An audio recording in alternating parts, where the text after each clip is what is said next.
You know, I've been hearing more and more about a thing called fake news. Fake news. I've seen people destroyed, and I think it's very unfair. Some of the media outlets that deal with the fake news.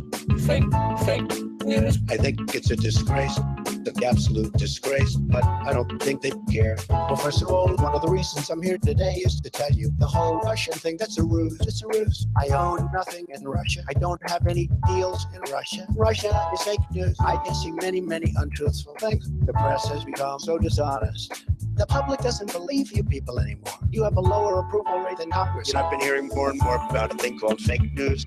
Fake news. I've seen people destroyed, and I think it's very unfair. Some of the media outlets that deal with the fake news. Fake news. I think it's a disgrace, an absolute disgrace, but I don't think they care. I'll tell you something, I don't mind bad stories. I can handle a bad story better than anybody as long as it's true. But I'm not okay when it is fake.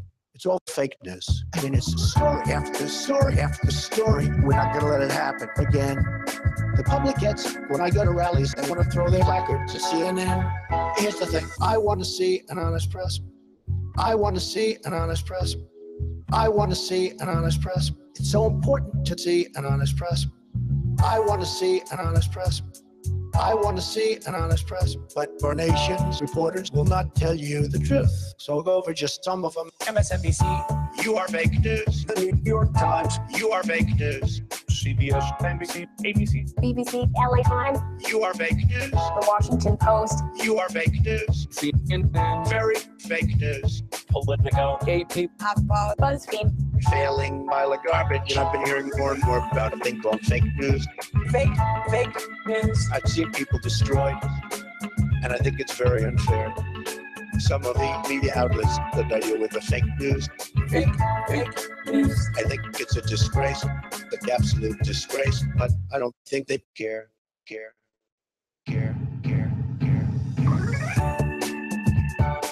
Let me switch this over to my Yeti. I'm actually going to go into my Delio and switch some other things around. And yeah, I was watching Lionel Nation this morning again. He was talking about Zucker, the CEO for CNN. And I don't know. I just thought I'd take a page out of his playbook. And of course, I mean, I don't know who will show up and who will not. He does get a few people come to watch him. But you know what? In the end, so do I. And I'm not going to be one of these people that's, oh, boo-hoo me. I've only got just so many subs and nobody comes to listen to the Ogre. Because for me, personally, I'm humbled that anybody swings by, anybody at all. So I'm going to open this up finer print, and I'm going to get into the rant proper here as I wind myself up just a wee bit. Let me open this up in a new window. Oh, we got some stuff from... all right. Yes, I will definitely. I'm going to save this right now. In fact, let me screen share this so you see what I'm going to do. I'm going to save this right now to my browser. Boom. Done. So that I can come back and look at these, at least these two. And I'm sure that I will get some other good requests. I love these requests, folks. Keep the requests coming for songs that I can play without a strike, because, you know, listen, I say it all the time. And before I just get into my big rant, I'm going to say it one more time. If it wasn't for Amanda Wolfchild, Day is Dead, Based Mama, and above all, the Britisher, I wouldn't even be here. I wouldn't even be doing this. These people, and yes, I said Based Mama. God bless her. What a great human being in her own way. I'm sure she is. But she encouraged me and she helped me in the beginning. And so did the other people I mentioned, especially Amanda Wolfchild. I haven't been bothering her much lately because she's so busy and it's summer and the kids are out of school. And listen, I will make this rant go off into a ramble. So I'm going to get into the rant proper pretty quickly. But man, do I ever appreciate it. Let me get this chat back up, folks, because what I'm going to do is do a wee bit of a rant, and then I want your questions. I want your comments. Probably be here for about 45 minutes or so that you know what to expect. It will not be a marathon. At the end, I'll wrap up the hour by just playing a few tunes, undoubtedly the ones that have been suggested. But if we don't take time, here's where I'm going to start. Last night, I seen the white YouTuber on Twitter, and he left a little thing, was like, I'm on a stream. When I hit it, it took me into the Hangout proper. You know what I mean? It took me right in, like, as I'm doing this now. And I'll tell you what, oh yes, and Wheeler Walker Jr., I believe I can play that without much, and I'm going to look into it. I love Wheeler Walker Jr., what an excellent guy. But here's what happened. So the white YouTuber had this thing up, and I followed it, and when I got there, it was the Hangout proper. It's not like it was, you know, just looking in the room as you folks are here now so kindly doing at this moment. It was, I was in the stream, and I'm not going to bring up all the drama, and this is definitely not what this rant is about. We will get into that. I'm just winding myself up, folks. If I come on and start frothing at the mouth and acting like a crazy person right off the bat, everybody will just tune out. So I'm going to slowly build up to my rant that today is mostly geared toward me. I just seen that I had some time. I rolled this fat joint, and I don't like to smoke alone, so I'm going to fire this up while I talk to you about the white YouTuber. So I get in there, and it's this guy. It's like, I guess the kid has Asperger's syndrome, but a nice kid, man. And we were talking about some stuff, and he alluded that I was alt-right because of some things I said about Japan and whatnot. And I was like, I let him know I wasn't alt-right. He was very respectful, this kid with Asperger's. What a good kid. And the white YouTuber, to his credit, he asked something about cognitive thought. And I was like, well, listen, if it's that kind of drama, I'm not involved in it. Because as I said before, I owe where I'm at, wherever that may be, to Based Mama, Amanda Wolfchild, They Is Dead, and the Britisher, and more than anyone to the Britisher. So I really, it weighs heavily what he asks me to do and what he doesn't want to be a part of. And he doesn't want to be a part of any drama. So as soon as the name came up, I was like, all right, look, Whitey, I don't really want to talk about it. What a guy. I'm telling you right now, if you're not subscribed to the white YouTuber, stop watching this broadcast. Go over there with your fingers, the white YouTuber, and hit subscribe, and then watch his videos. What a guy. I mean, just what a stand-up guy. I'm so stoked. I see that Mad Dodge Production is in the chat room. The good news, Mad Dodge, is I will pester and pester because I want to be a part of the baseball stream too. But I love baseball for the beauty of the game, the strategy, the suspense of baseball is second to none because, yeah, it's not football. They're not out there huddle and crash and boom and first down and all this shit. They go out there and you wait for that homer to come. But I don't really know the RBIs and the batting averages and all the names of all the people that are into it. I'm a big Tigers fan, and I like the Cincinnati Reds, if that tells you anything. And so I don't really follow the players that much. But, man, Whitey does, Mad Dodge. He does. And he wants to be. When I mentioned that last night on this Asperger stream, he just – all his dials lit up, Mad Dodge. And, that's all that he wanted to talk about then. And he started to press me on my knowledge of baseball. And I was like, uh-oh. Now it's going to come out that even though I'm going to be a part of it, I really am not a baseball aficionado. Hell, I'm a marijuana aficionado, and that's about the only aficionado that I am. So, man, I was just stoked because, and here's the moral of this first opening rant, is don't assume, this is for me as well as you all and anyone that may listen in the future here, don't assume that because people are associated with other people that you do not get along with or that you do not see any kind of compatibility with in your life, in other words, you want nothing to do with them, don't assume that people that associate with that person are exactly like them. Had I done that myself, I would have lost out on meeting this man, the white YouTuber. And as I look back, I've seen a few of his videos before, but as I look back and see how many collaborations the guy did, I mean, he's just a stand-up fucking guy, period, plain and simple, stand-up guy. He even told me last night, he was like, I really like cognitive thought. And then once I got off, they didn't realize, I don't think, because I was watching the Yankees play, but I was also in the chat and kind of listening to them low as I was watching the game. And man, what a nice guy. He said something to the effect of, well, I really like cognitive thought, and I've heard all this and that about Ogre, some of it probably true. And but I'm going to make my own. He didn't say make my own conclusion. He said, but from what I see, Ogre's a really cool guy. Guess what, Whitey? From what I see, you're a stand-up dude. You're a stand-up guy. You're a good fella, you know. So anyway, forget about it, because I found out also from Whitey why it is that everybody kind of dogpiles him and talks trash on him. The reason why is he doesn't really like a lot of compliments. So I'm going to leave it off on that. But I hope everybody heard me. If you got a second, go ahead and swing on over there, sub to the white YouTuber. So here is the reason why I got in here. What am I smoking on today? Hi, Space Bitch. It's so good to see her. What did you change your icon to? What is that? To a nun? What did you change your icon to there, Space Bitch? I will look at that later so I don't just derail this whole thing. But what am I smoking today? This is a sativa called Blue Hash Plant. And it is a serious thinking weed. This is not for the faint of heart.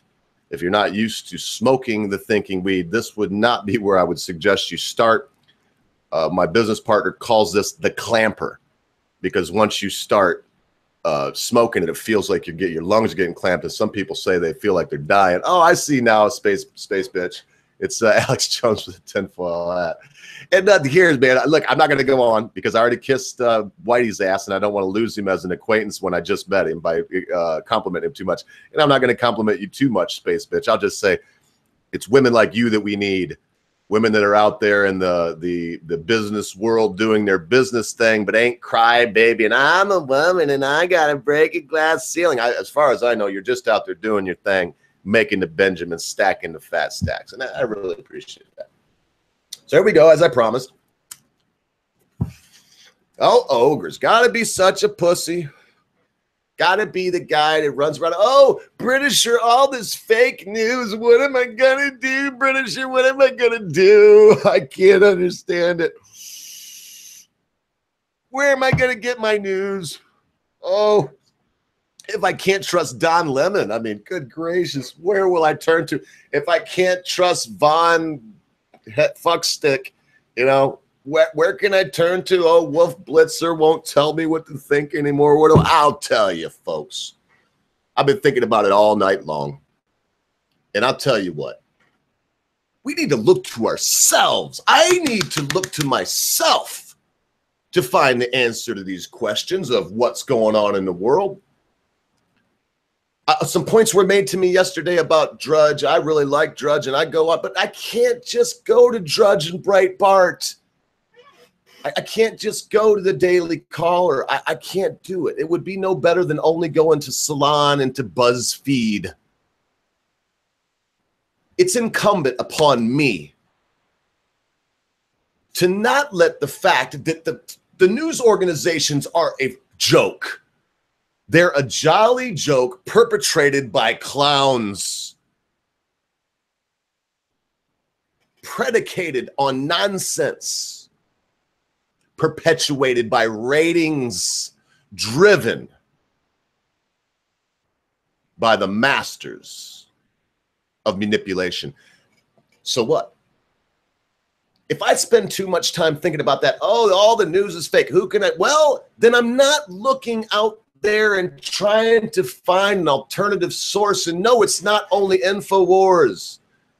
No, it's not only Stone Zone. No, it's not only PragerU. No, it's not only Drudge. No, it's not only Breitbart. No, the only voices of sanity in the world are not Milo Yiannopoulos. They're not Sargon of Akkad. These are voices of reason, but don't they, and myself included, folks, any proselytizer that exists out here, aren't we all included? Don't we all have our own agendas? What am I so high and mighty now? I got this tiny platform. There's 8 folks watching right now, and I appreciate every one of you, but I got this tiny platform, and I get up here and I spout off about this and that and how I feel, and oh, fake news, and I talk about how Trump's getting bullied and all these things and act like it. So what? Aren't these my ideas? Isn't this what I want you to believe? Am I any less motivated by my own inner workings and my own agendas as CNN and MSNBC? Am I any different than Rachel Maddow? Oh, God. Well, that was a bad example. Am I any different than Wolf Blitzer? Well, yes, he makes a lot more money than I do.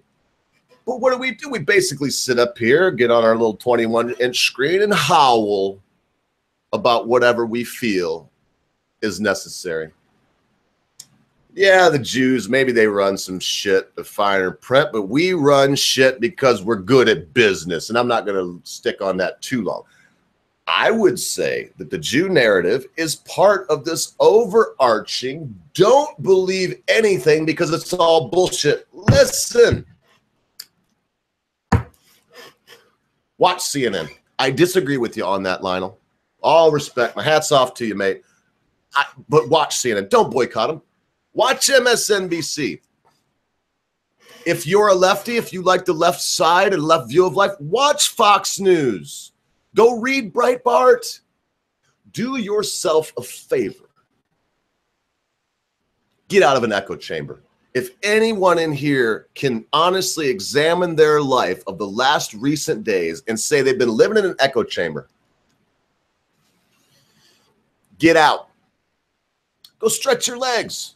It's beautiful out here in the big world. I've spent the day mowing grass, mowing a couple lawns for some really good people that don't have time to do it. And while I did that, I was on the internet and I was listening to all of the news sources that I could find. I listened to CNN for a while. I listened to MSNBC. I replayed Rachel Maddow's transmission last night. Do these things bother me sometimes? Yeah. Well, so does Tucker Carlson. Hell, I couldn't stand the blowhard there. Hell, I've already blacked his name out since he got canned or resigned or whatever there. O'Reilly. O'Reilly. What a dipshit. And Sean Hannity, you lost my respect when you had that surfer guy on there in that rock and roll band that had an EBT card because your people followed him around and watched him get day old lobster tail, and he's there eating lobster tail. Well, he got you, Sean Hannity. He had a paying job, or I believe he said 10 years, and paid into the system. He's only getting back what was his. So I don't like Hannity either, man. What a pompous jerk off. If it wouldn't have been for him, he even said it when somebody will tell me his name. When the fat guy died there from Fox News, for some reason his name's eluded me. It might be this blue hash plant destroying my short-term memory. Somebody will tell me his name. The guy from Fox. Sean Hannity even said, well, when he met me, I was installing tile. I'd fallen off a roof and broken my back, and I really didn't have nothing going. And he made me who I am today. He allowed me and Combs, Hannity and Combs, to say whatever we wanted to say. He didn't really bother us about our ratings. And as time went by, we became big. Well, isn't that welfare, Sean Hannity? And listen, I'm going to go on this rant. I don't care where it goes. Because here's the point with that. It doesn't matter if you're a fan of Rachel Maddow, or if you're a fan of Tucker Carlson, or someone in between. We all have the things that we like, but Roger Ailes, thank you so much to Finer Print. Roger Ailes is the big fat guy. So we all have what we like to hear, but I gotta say it again, it behooves you, my beloved constant viewer, to get out of that echo chamber. If you pull a Joe Rogan and get in a sensory deprivation chamber for too long, it'll drive you crazy. And what's the difference? If you're in an echo chamber and hearing the same thing over and over and over and over again, the same thing, all confirmation bias, making your soul feel so good, eventually you'll go crazy. You know, you may not know it, you may not realize it, but hate to break it to y'all, if you realize you're going crazy, you're probably not going crazy. I don't know who knows this, and crazy is not a technical term, obviously. But to be paranoid, schizophrenic, or bipolar, or borderline personality disorder, any of these things, the people that really have it don't know that they have it. That's part of the problem.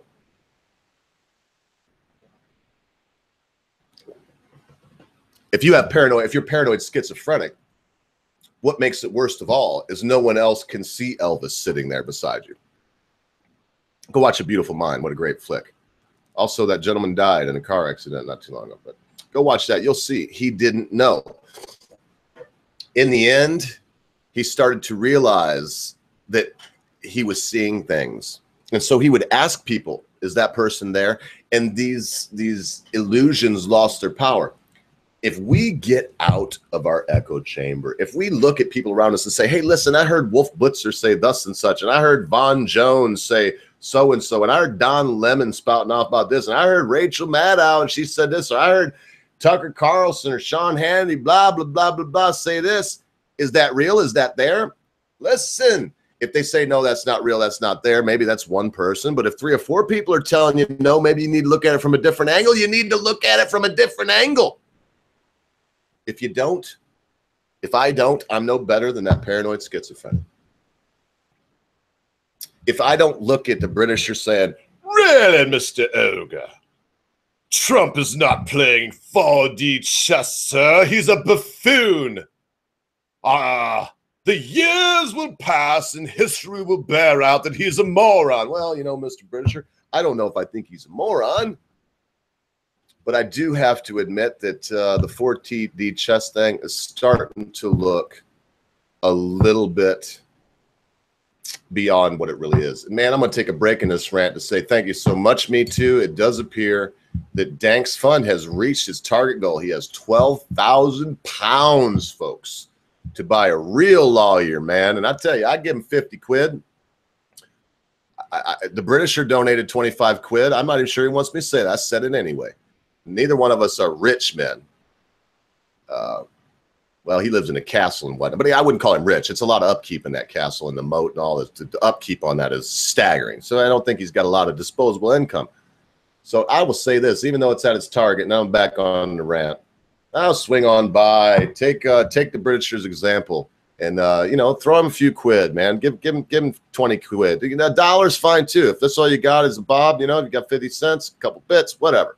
Give him whatever you can. But if it ain't gonna hurt you, if you got beer in the fridge, food in your belly, and everything's going good, man, come on, swing on by, give the man another 20 quid. Ain't gonna hurt his feelings because he's not the one that's even asked for this. And if I go on this, it'll be a whole different rant. So look. As I put a cap on this and then talk about something a little lighter, get out of the echo chamber. Doesn't matter which one you're in. One that I would fully agree with or one that I would look at and go, crazy dagnab lefties, or look at them crazy alt-righties because I think they're all crazy. Doesn't matter. If we can get out of that, just like Joe Rogan can't sit in that sensory deprivation chamber forever, folks. He can't. In fact, I don't know how long he's built up to, but you go much longer than an hour, you start to go nuts. You got to get out of that. That is the equivalent of this echo chamber that I am guilty of putting myself in. Here's the point. Even though for the foreseeable future, the opening song here at church will be the fake news mashup, is fake news such a bad thing? LMCJK was saying yesterday that we had fake news since the 1700s. A town crier would get paid off. It was a nice joke yesterday. Well, then what's the difference? At least you got a town crier. In all lies, there's an element of truth, and in almost all truth, there's an element of lie. So it don't matter how you get it. I do suggest to you, if you start hearing statistics on either side, remember this, there's liars, there's damn liars, and there's statisticians. Nothing can lie to you more than a statistic. For example, here in Michigan, the sportsman's paradise, when ice cream sales rise, the number of drownings goes up on a curve with ice cream sales. Now, I ask you, ladies and gentlemen of the jury, does ice cream cause people to drown? No. People buy ice cream here in Michigan in the summertime. They're also swimming in the lakes, ponds, and swimming pools. So correlation does not show causation. I don't care what side you're on or which part of the echo chamber is echoing in your ears at any given point.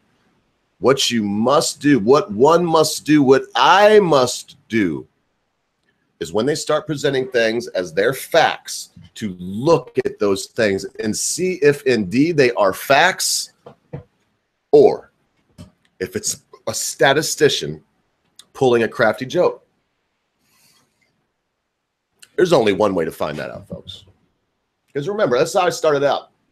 Oh, Britisher, what am I going to do? That was me yesterday. What am I going to do? Who do I turn to? How can we fix it? Y'all know I really, really, really look to the Britisher a lot and other people that come on as well to give me the answers to these questions. The answers inside of me, folks.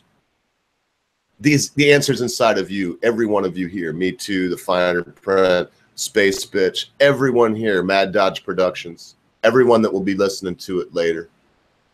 Review the Earth. Everybody. The answer's inside of you. If I want to get, bulked right up, I'm a pretty big guy, but if I want to get bulked right up, what can I do? Can I sit there and just think about how am I going to get bulked up? How am I going to add some muscle? How am I going to increase my stamina? How am I going to No, I can't just sit there and think about it. Eventually, I have to put into action the thoughts and ideas. And those things, if executed properly and a good plan is made, very well could lead to gaining some pounds, putting on some muscle, increasing the stamina, the whole 9 yards. But nothing happens by just sitting there and here's the tie-in. So when it comes to this fake news, when it comes to information in general, do the legwork. If something sounds like it's not right to you, in fact, I'll challenge you this way. If something sounds like it's right to you, that's the time that one must go and check these things out for oneself. Trump's a racist. Really? What do you do that's racial? How about this one? Maxine Waters is a moron. You can't be where Maxine Waters is and be a moron. Pocahontas is a dipshit. Her real name is eluding my mind right now, but everybody knows what I'm talking about. Pocahontas is a dipshit. Again, Elizabeth Warren. You can't be where Elizabeth Warren is and be a dipshit. So dig in deeper. Let's all dig in deeper. Let's not just say fake news. Let's say what's fake about it. Can we draw something from the fake news? Grandpa Irvin used to say all the time, even a stop clock's correct twice a day. So no matter how fake the news may be or how much it doesn't align up with reality or your reality or what you would like reality to be, once in a while it's going to hit the nail on the head. It's just as simple as that. There's absolutely nothing, I believe right now, that anyone can do to change the way information is delivered to us at the moment. The only way we could do it would be to take advertising completely out of the equation, because right now, of course, they're going to kowtow to their advertisers. I mean, Squatty Potty dropped a red-haired girl with the Trump head, Kathy Griffin. Squatty Potty, a device so that Squatty Potty, I don't want to describe it right now. They dropped her. I mean, come on. If one of your sponsors is Squatty Potty and they'll drop you for a bad joke, then you got a problem here. That tells me that the people that are advertising control everything. They control it all. They control what you see. If they don't like information well, I can't even say that so much if they don't like information being given to you. If you don't like the information being given to you, if you're not watching it, they're not going to fund it. Now, look, people watch CSNBC. People watch the channel where you can see Congress just doing their thing. I watch it. Why not? Not a lot. Doesn't have a lot of ratings. But I really strongly suggest something that when I first heard it, I was like, what? That's crazy. Now, we don't need to make the BBC News public. And by we, I mean you Brits. We don't need to make the CBC News public. We should keep those things funded by the government as long as the government has no hand in it. In fact, it would be nice to me to see more along the lines of PBS here without the because PBS here is just like the left side of CNN. Excuse me so much, folks. I cut grass today and I'm battling. I keep going off camera because I'm wiping my nose and I'm coughing and I'm doing my best. I just got to get this out, people. Because in the end, what good comes from me going, MCJK, what am I going to do about the fake news? Or Britisher, what am I gonna, what do you do? All the just running to people and asking them what I can do about something that no one can change. Let's all remember the wise prayer of the alcoholic. It says, God, grant me the serenity to accept the thing, to change the things that I can. The ability to change. What is that? God, grant me the serenity to accept the things I can't change, to change the strength to change the things I can, and the wisdom to know the difference. And if I didn't butcher that, bad enough, I'm sure everyone knows the serenity prayer. And so instead of looking at it that way and thinking to myself, I have to educate myself, I have to give my own news to myself, I have to go out there and find these things and draw my own conclusions without remaining in an echo chamber or trying to have confirmation bias or try to look at the world in any way except for with the blinders of logic on. And yes, C-SPAN, what did I say? MSCSNBC, whatever, yes. That's the only way to do it. We have to do for ourselves. That is personally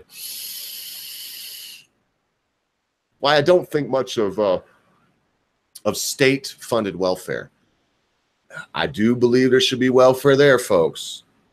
I just don't think it should be. It's definitely not from the federal government, and I think that it should be on a very local level. If we did it that way, people would get a lot more help. They would get more money. They would get more food. And then when someone in the community was like, "Oh, not only are we." So, we're supporting this person. So not only do I want to support them this way now, but I know somebody that's got a job for them or I have a job for them. And there's more of a chance of these people finding a niche where they can fit into. Because look, it's been through our history. We don't let people just fail. You can go all the way back to the Revolutionary War. It's 1780 right now. And Farmer Jones lost his wife and kid in the Indian raid. He now drinks whiskey all day. The farm's gone to pot. And he's there in town just drunk and fall down stupid every day. He'd probably get teased and mocked, but there's no way he'll starve to death. People are going to take care of that person. Could be the same thing with Widow Johnson. She lost her husband in the war. And she's here now with 5 children, and she's doing what she can do. She sells eggs and slaughters chickens. Well, people are going to give her that business, and they're going to take care of Widow Johnson. You would find the mercantile forgiving bills. And I mean, all of these things have happened through our history. But if we don't do for ourselves, man, the white YouTuber, this is all because of him, this whole thing. Because when I ran into him last night and had a chance to talk, I seen a person that demonstrated with their actions that even though they like the people they run with, I'm sure that the people they run with have a lot of sway with him, that he was not going to be in that echo chamber, that he was going to step out of that echo chamber and judge, in this case, myself, based on what he had seen himself. Because, man, I could take anybody. I used to do some response videos. I would still once in a while do one for Conscious Caracal on the Young Turks. Not because they're low-hanging fruit, but because that they need to be exposed. They're really bad people. But you could notice if you look back at my channel, not only do I focus a lot on live stream, I focus on not doing any kind of takedown videos or response videos on YouTubers, period. I don't care how much. Ghazi Kudsu, I did one the other day. I mean, there's some names that will make that, but it's because they're very popular and what they're saying is very toxic. But other than that, don't look for me to make a, I don't even want to mention any names. Don't look for me to make a so-and-so said this in their video response kind of thing. There's not a lot of us creators. It seems like it to everyone listening, everyone that's not doing it. It seems like there is a shitload of us. There's a creator in the chat right now, the Finer Print. I believe Mad Dodge Production is here. He's also a creator. And even though you look around, you see a few. In the big wide world, there's very, very, very, very, very few of us. And I don't want to go after Lacey Green. Look how she's straightened up. I don't want to go after Anita Sarkeesian myself, only because I don't want to be on the MR. I just don't want to. But I tell you what, I am glad Sargon is on that side of it. And listen, folks, I'm petering down here a little bit. I'm going to hit my vape. Do we got anything else we'd like to talk about out there in the chat? I see there's a few people here. I'm honored by having a couple of y'all here. I just say your name so much, I'm not going to do it now. The only one I'm going to mention is Space Bitch. I tell you, you've been hanging around for quite a while, and I've got old timers that come in and go, and you're one of them. Every time you're here, it kind of makes me feel like I need to do a little bit better. That's the cool thing about a woman doing what you do, that men around you will see. I don't think it's sexist, like, but men around you will see a female performing in an exemplary fashion, and it automatically kicks in that ancient desire to be the best. You know what I mean? And so when you have a strong woman, especially in business, whatever, so if it's a real estate agent, whatever it is that a female's doing, that's salesman on Wall Street, whatever, anything that a female's doing that's predominantly male, real estate's not, it's predominantly female. It always drives the men in the area to be better, especially if she's not the one that's like, here's a joke and is like, goes to HR right away. We all, us men, I'll just tell you all those secrets that you probably already know. Us men like girls that laugh at dirty jokes. Grab by the pussy kind of thing. We think it's funny. And when a chick gets in there and is like, yeah, I grabbed him right by the bollocks myself. Some mealy mouth. I just wanted his dick, so I grabbed it and took it from that faggot. I think I've heard it too from girls, believe me. But they're the kind of girls, I guess, I dig, and I think the world needs more of. We need less snowflakes. We need more squatting Slav TV. What a great squatting Slav just kills me, man. Oh my gracious. Anyhow, here we go. Oh, Space Bitch said make me proud. I'm gonna do my best, Space Bitch. I really am.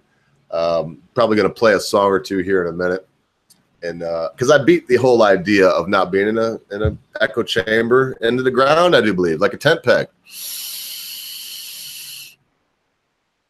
I want to be the best person I could be. Let's forget about the question of, well, what happens when you die? Do you go to heaven? Do you go to Elysium? Do you go to nowhere? Let's forget about that.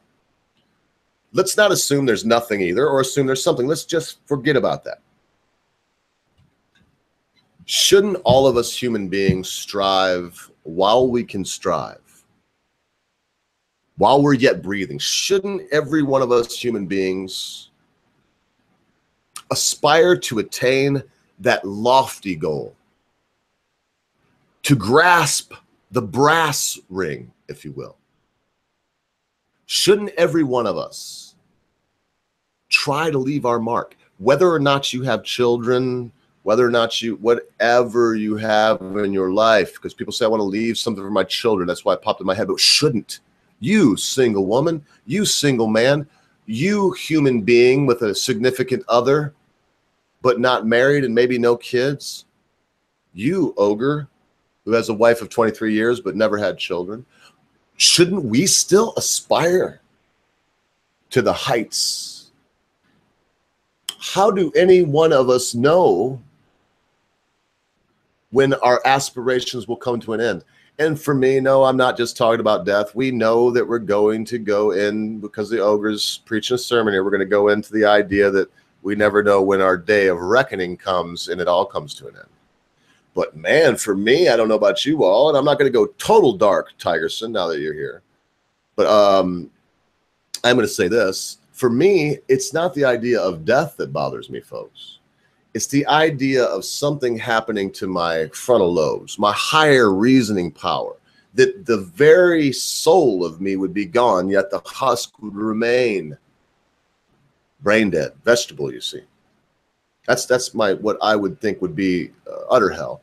And then a close second to that for the ogre would be if I couldn't use my body, if I was paralyzed in some way and was totally reliant on other people to do everything for me but think. Although I must say that even in that position, as long as I had my reasoning, my function, that would not be bad. We don't know when that's happening, folks. We don't know when the ogre's worst fear would come true. And I'm mowing and the mower flips over and my neck goes just right, or the blade hits me just right and it's all over, game over, lights out, nobody home. Don't know, yes, no, or maybe. Can come up and put your cigarette out right in my eyeball. I wouldn't even know the difference. I'd just be like, you know. So I feel like every day I should try to avoid excuses like fake news, or, oh, if only Hillary would have won, things would be different, or, oh, Donald Trump won, so my whole life is ruined. I remember George W. Bush, and I got a family member. Oh, it's G.W. Bush's fault, and he lost everything. Had a nice place, had every toy you could imagine, lost everything. And I feel for him, but I feel for him only because it's got to hurt. But he lost it because he's foolish. Because he tried to find too many reasons, too many excuses. The things I've lost in life, I've lost because I was foolish. I've lost because I was lazy. That includes relationships. Believe it or not, your beloved Ogre has lost a relationship or two. I've had some that mattered to me also. I don't mean like cyber relationship, people, you know, Facebook friends or whatever. I mean real people, human beings that I cared about. They just decided that maybe it wasn't best for everybody if we hung out anymore. It's been rare, but it has happened. That was my fault. In every case, it was their fault also in some way. But it was my fault in every case because I was lazy, because I assumed the friendship would go on forever, because I presumed that I could lose my temper in a bad way, or because I presumed I could tell a horribly off-color joke, because I presumed I could just show my ass. Let's take responsibility for ourselves. Let me take responsibility for myself. Let me take responsibility for the news I get, whether it's fake or not fake. Let me take responsibility for my life. There comes a time where we can't just say, the devil made me do it. Hi, MC, good to see you. There comes a time where I can't go, MC, JK, what am I going to do? I don't understand the fake news. Oh, where am I going to get my information? There comes a time where we have to look to ourselves if we're not 15 years old. We have to draw our own conclusions.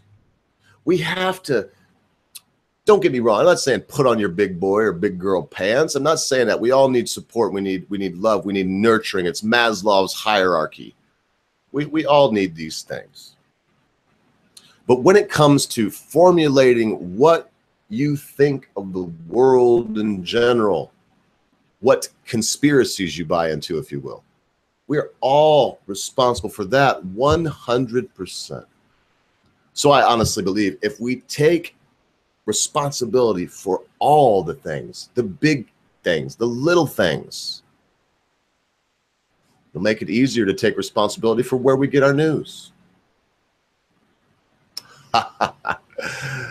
Finer print. I'm not going to expose myself that way. So I'm going to end up that rant right there. I'm probably going to, in fact, I know I'm going to tell y'all at least 2 more things. But that was my rant for the day. This was on my heart so hard today as I mowed the grass. And I don't mean no evangelical stuff about, oh, you know, now I'm going to make an altar call. I mean, it was on my heart in a way that I just felt like I needed to say, even though I cried out yesterday to MCJK and to the Britisher, and oh man, who else was in here was eluding me, but there was one other person there. I think it was the finer print. You know, what I'm going to do and how am I going to find out what to believe now that all the news is fake news. It just struck me. MC can't help me. He can give me advice, but what can he do, man? He's got his own life. He's got his own family. The Britisher can't help me. Same thing all the way around. He's got his own life. He's got his own things to worry about. He's got to figure out what to believe and what not to believe and what to make of it all. When we started to wrap it up yesterday,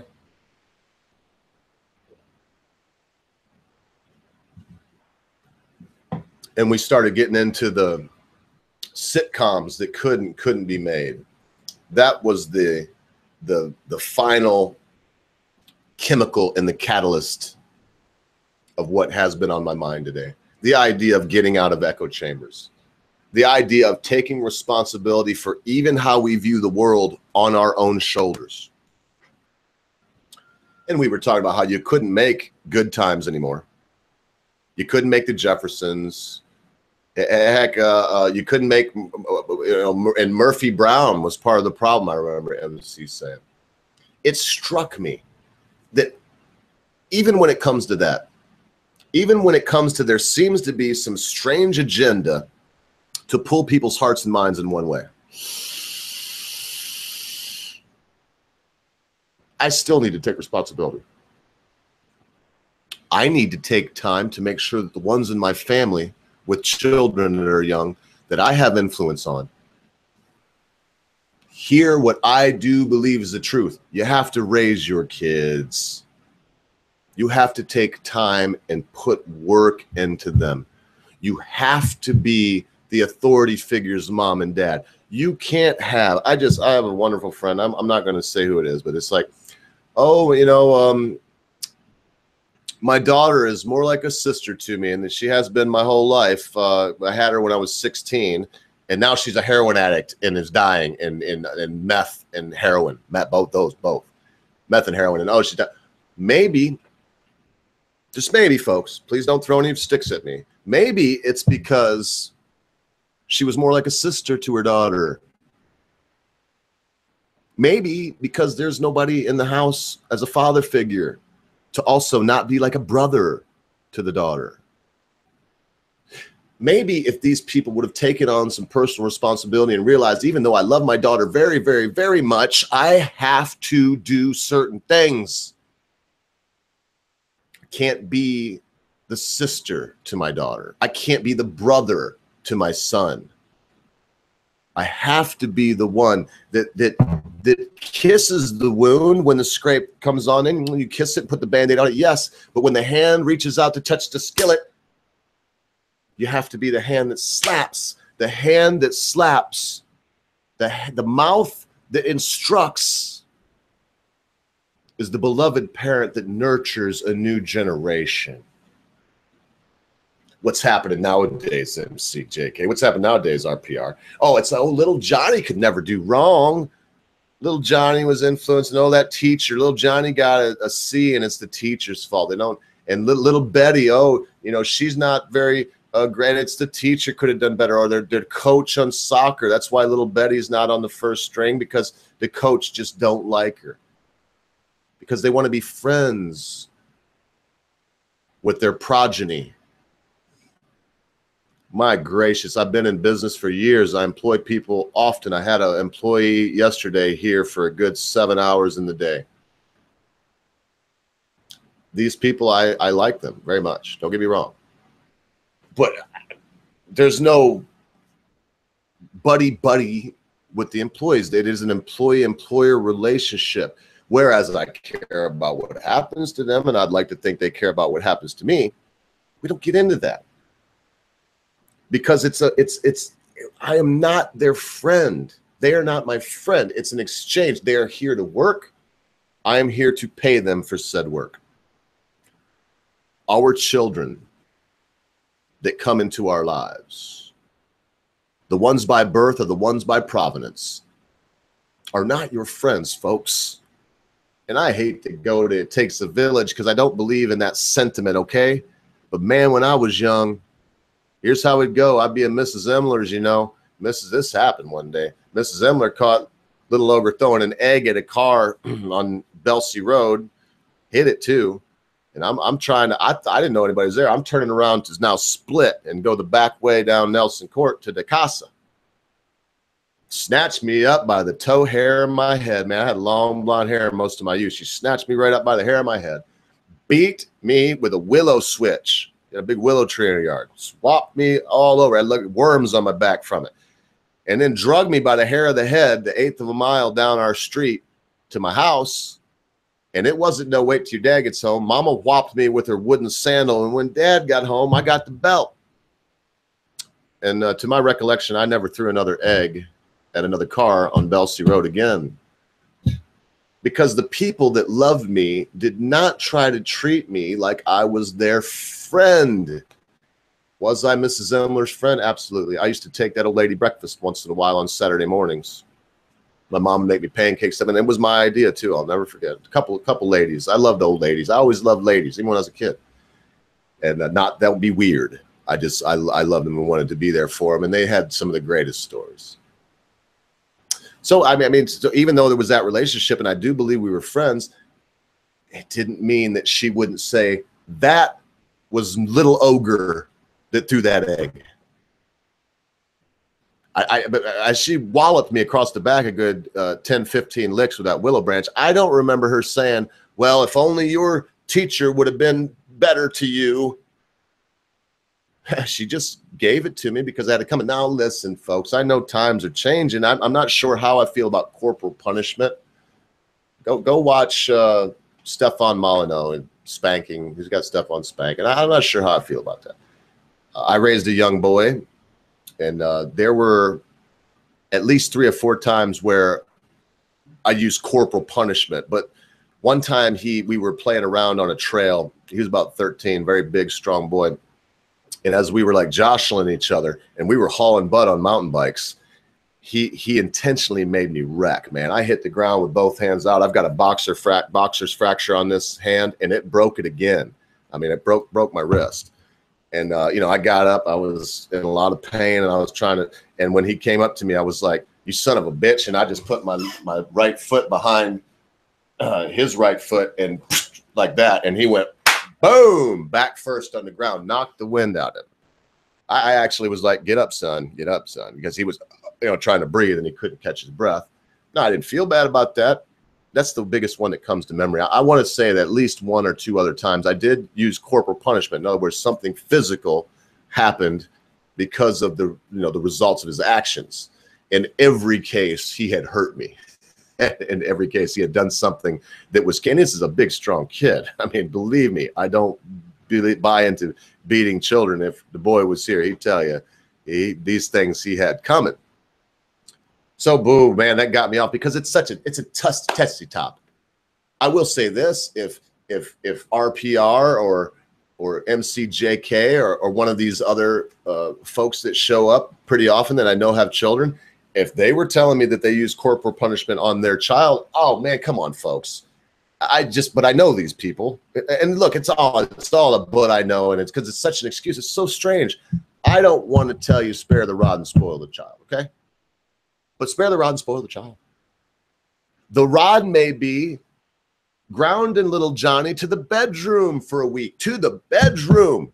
Take the Xbox, take the PlayStation, take the cell phone, take the internet, take it all, put some books in there, you know, throw Alexander Dumas in there, throw some Kipling in there, throw some couple of poetry stuff, give him something to do, but end it. That could be a good rod. In fact, that's how I did it, because I'm talking about the corporal punishment that I exercised with the boy that I had for a little while. But I'll tell you what,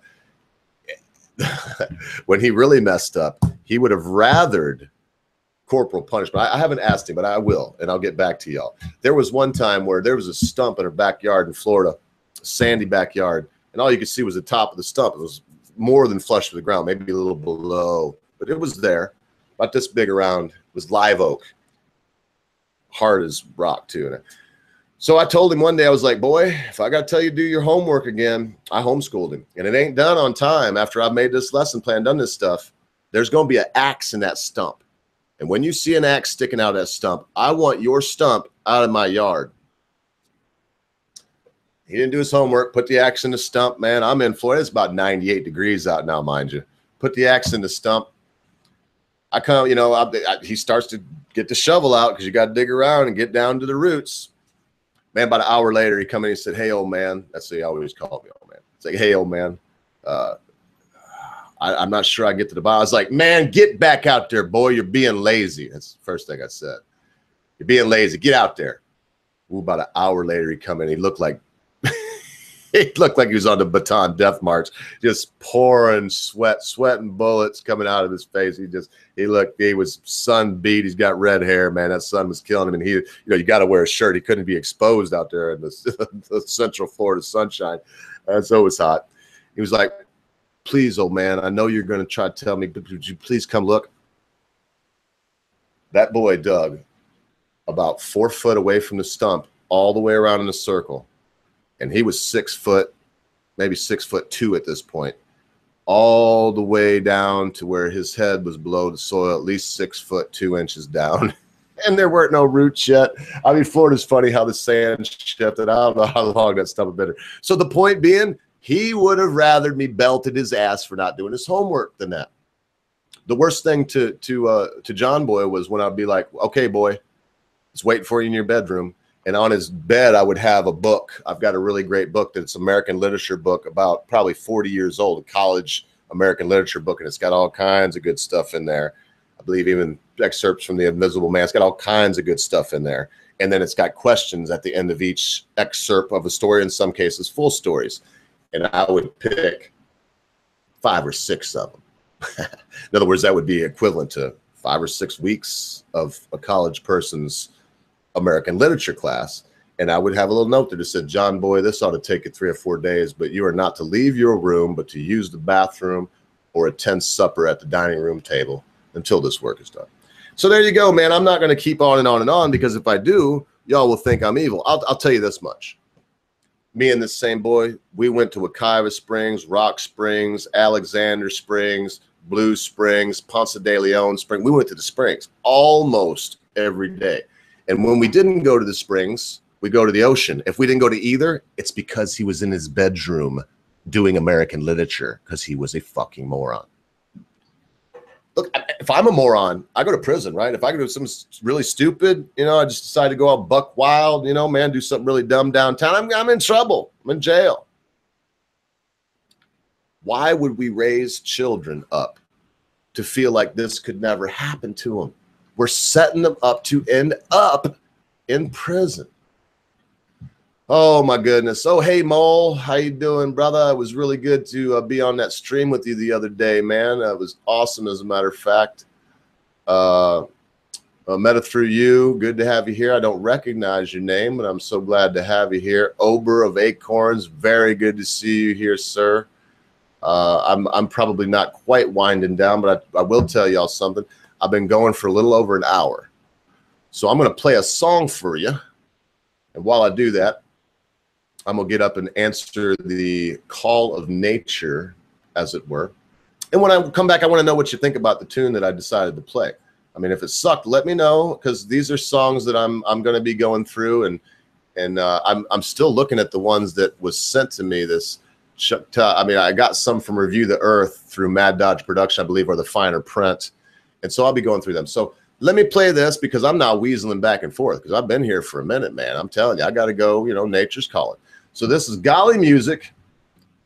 It's a song called Conspiracy. When I get back, I'll put a cherry on the top of children's discipline, and then we got one more topic. We'll delve into that. Thanks for showing up, man, on the Spur of the Moment rant here in church. The vicar will not be attending today, the vicar being the Britisher, but Reverend Ogre will be right back, folks. Kick back and enjoy.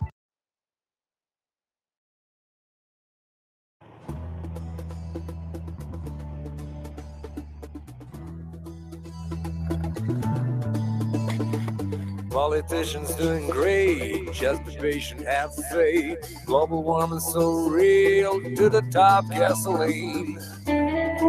So true, so true. Finally you.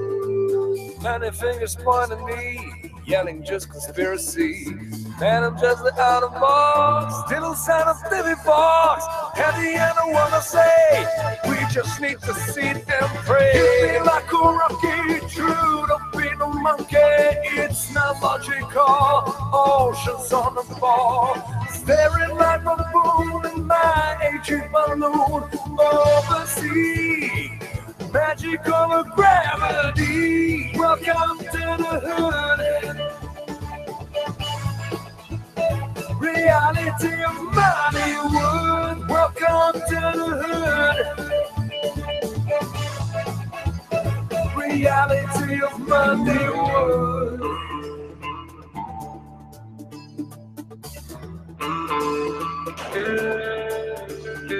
The biggest crime is in a bank, call it just a money prank. But these men working still free, folks are call it misery. So true, so true. Only you. But One is acting very strange, falling out of sun range, building tons of concrete, kicking nature to defeat. At the end I wanna say, we just need to sit and pray. Hit me like a rocket, chewed up in a monkey. It's not logical, oceans on a ball. Staring like a fool in my aging balloon flying over sea. Magic over gravity. Welcome to the hood. Reality of Hollywood. Welcome to the hood. Reality of Hollywood.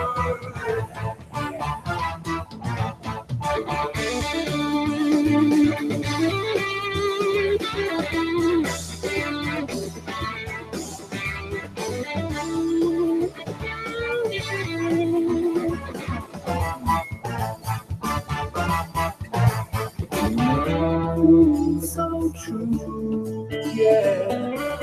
Only you. From a monkeys to the space, call it just a human race. Kids are dying from disease on the bottom of the list. At the end I wanna say, we just need to sit and pray. Hit me like a rocket, chewed up in a monkey. It's not logical, oceans on the ball. Staring like baboon in my aging balloon over the sea. Magic over gravity. Welcome to the hood. Reality of Hollywood. Welcome to the hood. Reality of Hollywood.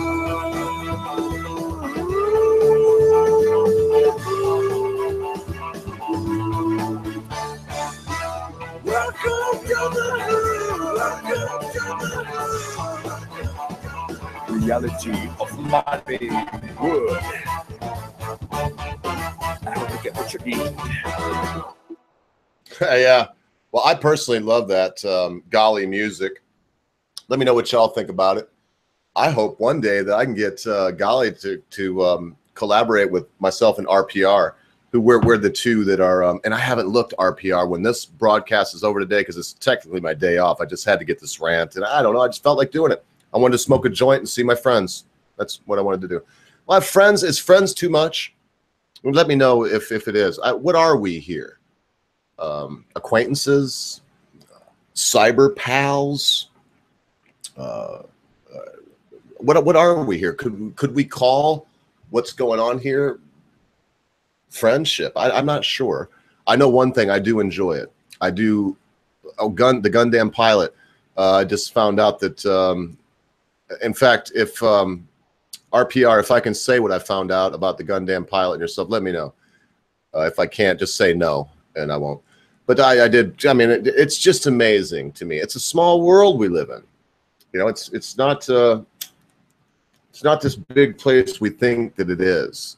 I've heard this. What is it? 5 degrees of separation, 7 degrees of separation. That everybody, at least in the United States, is only separated by 7 people. That there's, if you go through the list, there's 7 folks that tie in to that person. So basically, you know everybody. You just don't know that you know them. You know somebody that knows them. It might be 3 degrees of separation. So anyway, as I puff on this blue hash plant, boy, is this good. And thanks a lot to Poisoning the Well and Very Nearly Viral. All 4 of those fuckers were up in the chat yesterday. That was kind of cool. I know it was cool for the congregation to have them in there. I seen y'all bantering with them and whatnot. And I was stoked to find out that just by sheer coincidence, and I read some reviews, that I picked the very same vaporizer that Sophane uses. And he turned me on to some really good oil. Fact right here while I'm on camera, whatever. This is not a daggone vape review, so I can see it now. I haven't even looked up, but I bet in the chat right already. It's like, oh, go ahead, you faggot. Hit your vape, huh? Why do people hate vapes, the vape reviews and whatnot? Seems like it's, I mean, it's like, wow. You know, Day is Dead got her start in the vape thing. The League of Ordinary Gentlemen. Is that what we are? Is that what you're saying? Metal Through You. Is that what you're saying? League of Ordinary Gentlemen is what we should call ourselves as far as friends or whatever. That's pretty good if it is. I like that. League of Ordinary Gentlemen. And I tell you, man, what more of an ordinary gentleman? That's great. I just see said yes. That's perfect, man. I'm gonna actually take that right now and put it up so I don't forget it. That I would say that is that's what we are here. We're the League of Ordinary Gentlemen. And even though I was saying something about the look that Sargon had on his face when Anita Sarkeesian actually called him garbage, because it was, I can't really do it. It was something, I definitely can't do it because I don't have hair. But it was something like this. Hang on, let me try hard. It was something like this.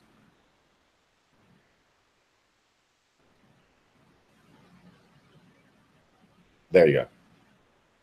No, I'm looking down too much. It was like this.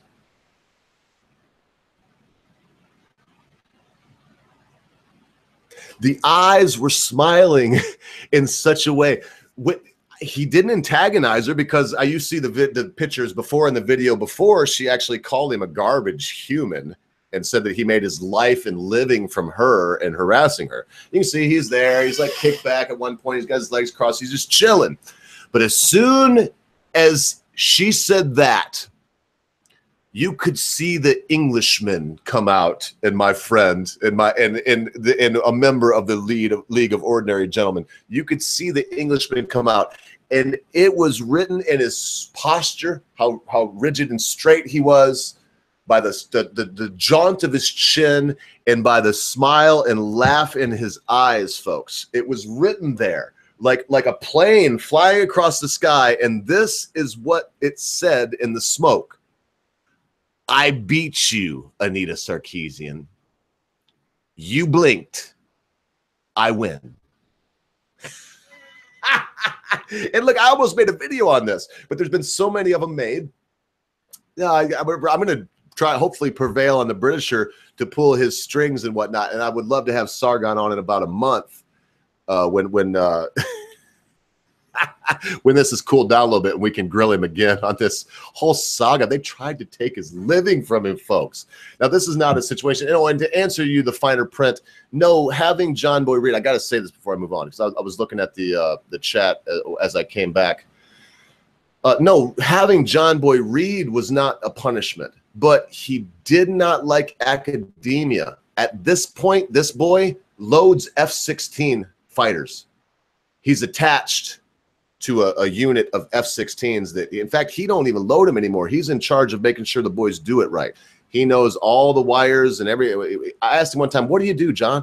He said, well, old man, when the plane lands, when the F-16 lands, if the pilot comes up to me and says, hey, I push this button and nothing happens, I fix the button. If they say, oh, I do this and that aileron seems a little, I fix the aileron. If they say, oh, this bomb, I fixed it. He loads the ordnance, loads everything, and then he makes sure that the planes are running well. That's what he does.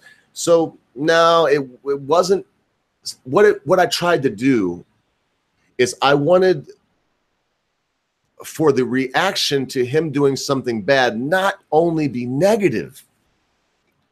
So the punishment part was that he had to do it in his room, because he liked to do all of his studying out in the living room while I was doing whatever I was doing. You know, and then the TV would be on or the radio would be on, and they would, no. But when he would do something bad, and I would give him the assignment out of the American literature book, he would then be back in his room. Be no interaction. And listen, folks, the old saying, "It hurt me as much as it hurt you, or more." That hurt me more than it hurt him, because damn it, when he messed up that bad, and I really had to put my foot down, which wasn't much for the boy. He was an excellent boy. He is an excellent boy. But when that happened, I got robbed too. I would go out and I was an evangelist. I did a lot of evangelism door to door, man, like a Mormon. I just wasn't a Mormon. And man, I'd come home, it'd be hot. I had people turn the sprinklers on to me. People cuss me out.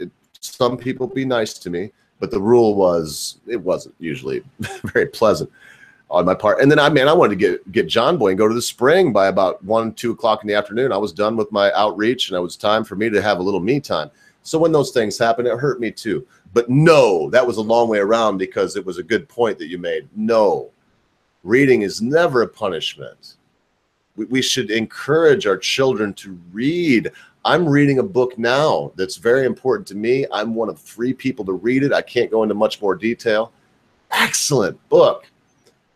But I'm lazy. And, you know, I'm used to listening to audiobooks. So the actual reading it, I was slacking off.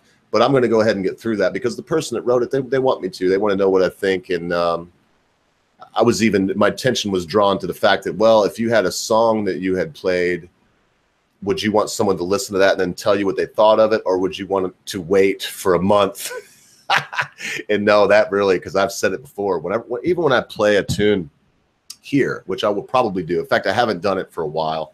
If you want to hear some Mountain Goats, if you want me to play a song by the Mountain Goats in the next 30 minutes, just press 1. I know that's kind of gay to press 1 thing, but I don't know how to fucking make it easy to just hit a number. And if you don't want me to sing a song, press 2. And it's that easy.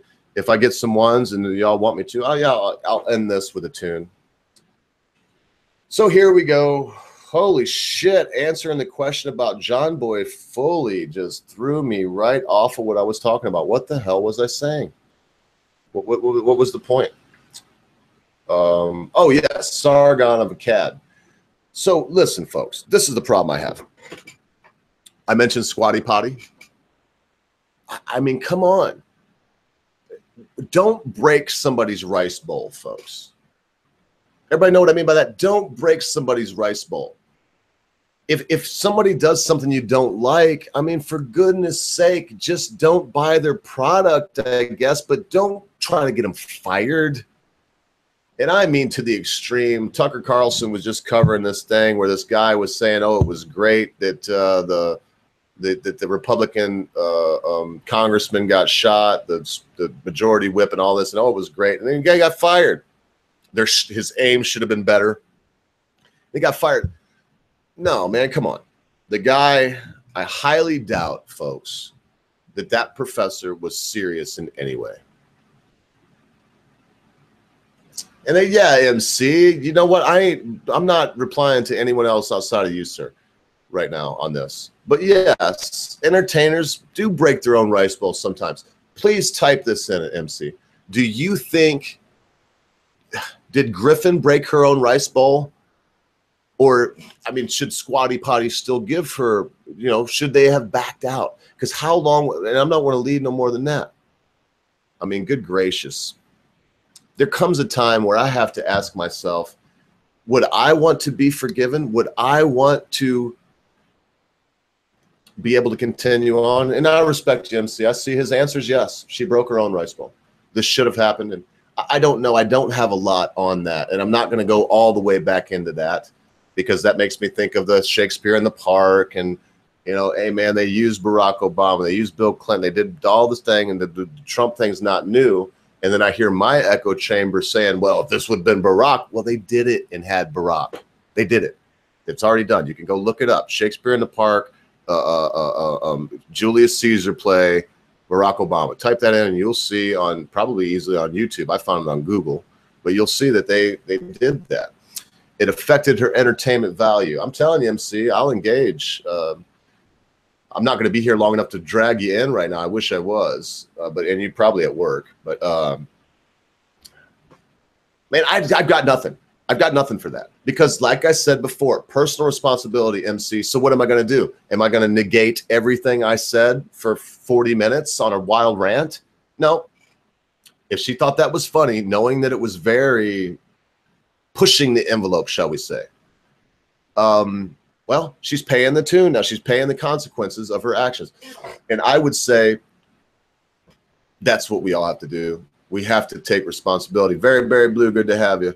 And then so it's affected entertainment value. And then direction is key in those plays, don't you think? MC, I'm not getting it. You're not getting me. No. But I'll tell you what, Sunday, I hope you're free, because I do want to talk about specifically Shakespeare in the Park. And if you are free, I'll need you. I need a couple of people that know what the fuck they're talking about is what I'll need. Because it's so easy to get up here on my soapbox and soliloquize for, you know, an hour and a half, but there's no one here to call me out except for y'all in the chat, and I could easily ignore that or whatever it is that I want to do and just bulldog forward.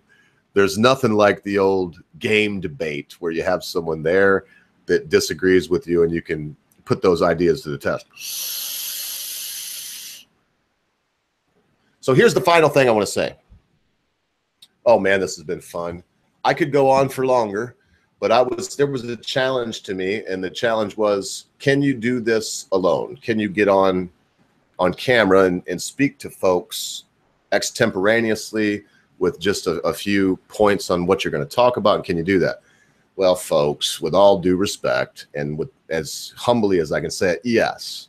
Yeah, I could sit here and talk until everyone in the chat and everyone watching left, and far beyond that.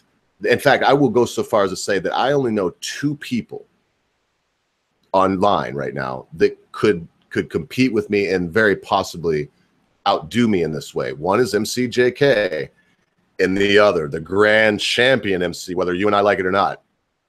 Wait for it. Who is it? You know what I'm going to say, MC. Cabbage Patch Bastard. When it comes to the gift of gab, he must not have only kissed the Blarney Stone. He must have made sweet, sweet love with that Blarney Stone, because he's got the gift of gab in a way that not very many people got. It's just not something that a lot of folks have. So as I blast on then to the last little deal about vaporizers, I did get some 1s and I didn't get any 2s. So here you go, folks. I'm going to play a little tune by the Mountain Goats. I got to go to studio here. So just for a second, my voice won't seem as loud. Make sure this is cranked up.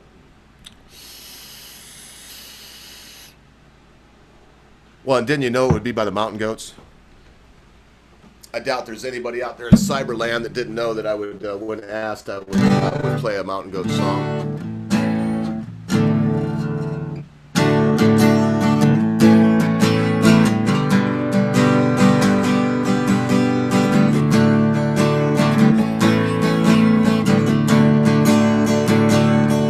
I broke free on a Saturday morning.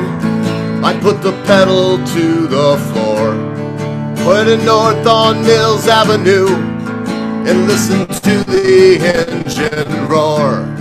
My broken house behind me and a good thing ahead. A girl named Kathy wants a little of my time. 6 cylinders underneath the hood, crashing and kicking, aha, listen to the engine whine. I am gonna make it through this year, if it kills me. I am gonna make it through this year, if it kills me. Da da da da da da da da da da da da da da da da da da da. I played video games in a drunken haze. I was 17 years young. Hurt my knuckles punching the machine. Taste of Scotch rich on my tongue. Then Kathy showed up and we hung out, trading swigs from a bottle, all bitter and clean, locking eyes, holding hands, twin high maintenance machines. I am gonna make it through this year, if it kills me. I am gonna make it through this year, if it kills me. Da da da da da da da da da da da da da da da da. I drove home in the Michigan dusk. I could feel the alcohol inside of me hum. Picture the look on my stepfather's face, ready for the bad things to come. Downshifted as I pulled into the driveway, engine screaming out, stuck in second gear. The scene ends badly, as you might imagine, in a cavalcade of anger and fear. There'll be feasting and dancing in Jerusalem next year. Everybody, I am gonna make it through this year, if it kills me. I am gonna make it through this year, if it kills me.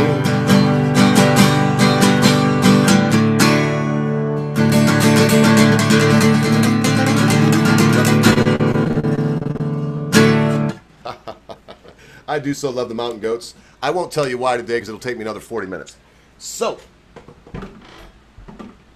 what I am going to do after I put Lucille back over there where she belongs and switch this back over to voice instead of studio is I'm going to make a couple points. I'm going to end with the best one, I think. The first one being, hey, listen, if you smoke cigarettes and you think you can't quit, after talking to Sophane yesterday,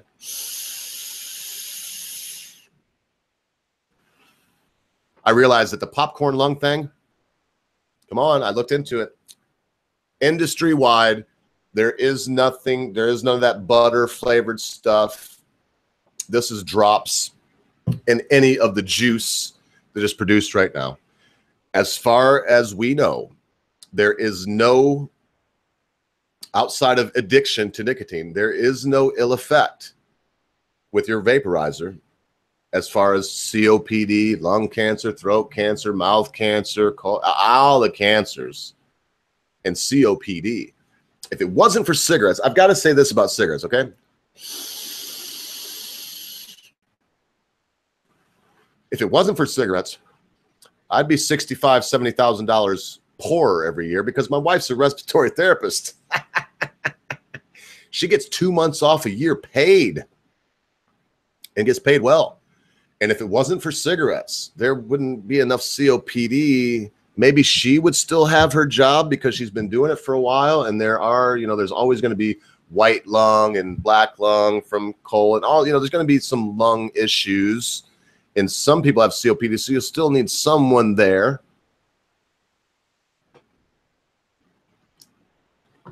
But not on the scale that it is right now because of smoking. So listen, folks, if you smoke out there, and if you don't like to smoke, if you don't like the idea of finding out that you have chronic obstructive pulmonary disease, if you don't like the idea of having to meet MCJK one day because he now has to come in and try to save your life, and brothers and sisters, as much as I love MC, if he's there to save your life, you're fucked. Not because he won't do his best and not because he won't succeed sometimes, but because when he comes in, you're at the end of your rope. You don't have no other way to go. They're about ready to cook you like a Thanksgiving turkey in a radar wave microwave oven. So if you don't like the idea of these things and you're just addicted to the nicotine,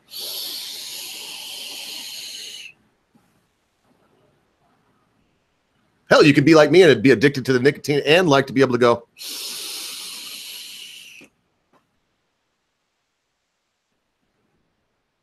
You might like the act of smoking, as I do. Don't fall into it. Don't be one of the ones that says, well, I could get popcorn lung anyway. Or, well, I could, I enjoy the smoking. Listen, no one enjoys a bit more energy than microwaves, as MC just put it. No one enjoys that. No one wants COPD. I'm watching Fox News on the internet, and I was just wanting to watch it, so I didn't have one where I could let it load up a little bit and bypass commercials. There's commercials for COPD. A little girl's like, oh, like you, Grandpa, where you have trouble breathing? In these commercials, they don't mention that Grandpa wouldn't have no trouble breathing if he hadn't have smoked freaking Marlboros. And God save you. God bless you, every one of y'all. If you love your smoking, hey, I'll always go on the side of quality over quantity. I know I got a friend, G-Man, we call him, Gerald G-Man. That boy smokes cigarettes, man. I actually hid him out from the law in North Carolina for a little while until he could get a lawyer. He came back and beat it. But when he was hiding down there, man, at my house, I was young too. So see, I was 22 and I smoked then. But I never smoked a cigarette before 2 o'clock in the afternoon, even this last time I smoked. No, he'd get up in the morning. First thing he did was get his Marlboro Reds. It's all he smokes to this day. Marlboro Reds. Light up a cigarette. First thing in the morning. I don't care if it was because he worked with me too, man. I don't care if we were going to cut trees down. We had a little tree cutting business at the time. Boom, cigarette. And then all day long, I'm talking about a 2.5, 3-pack a day smoker to this day.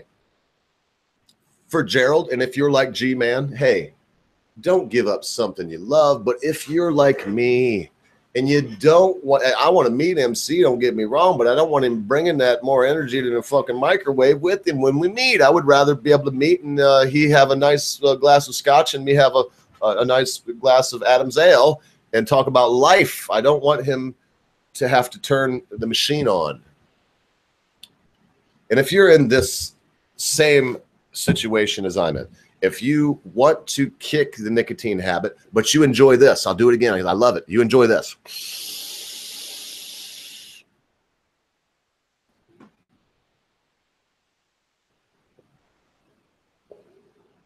Because I love that. It's the caveman in us, folks. We like to fire, us men especially. We like to fire. If you like that, well, don't just tell yourself that cigarettes are the only way, folks. If you've got to have burning nicotine, for goodness sake, go get you a premium cigar and don't inhale them, man. Go get you a Partagist.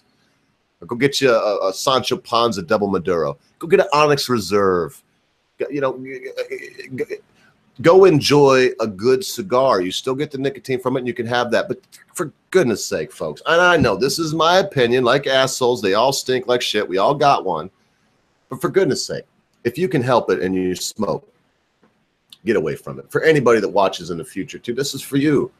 It's a lie, people. Humphrey Bogart died young, man. Earl Flynn, gone, man, very young. He loved to smoke his cigarettes. He loved to drink his whiskey.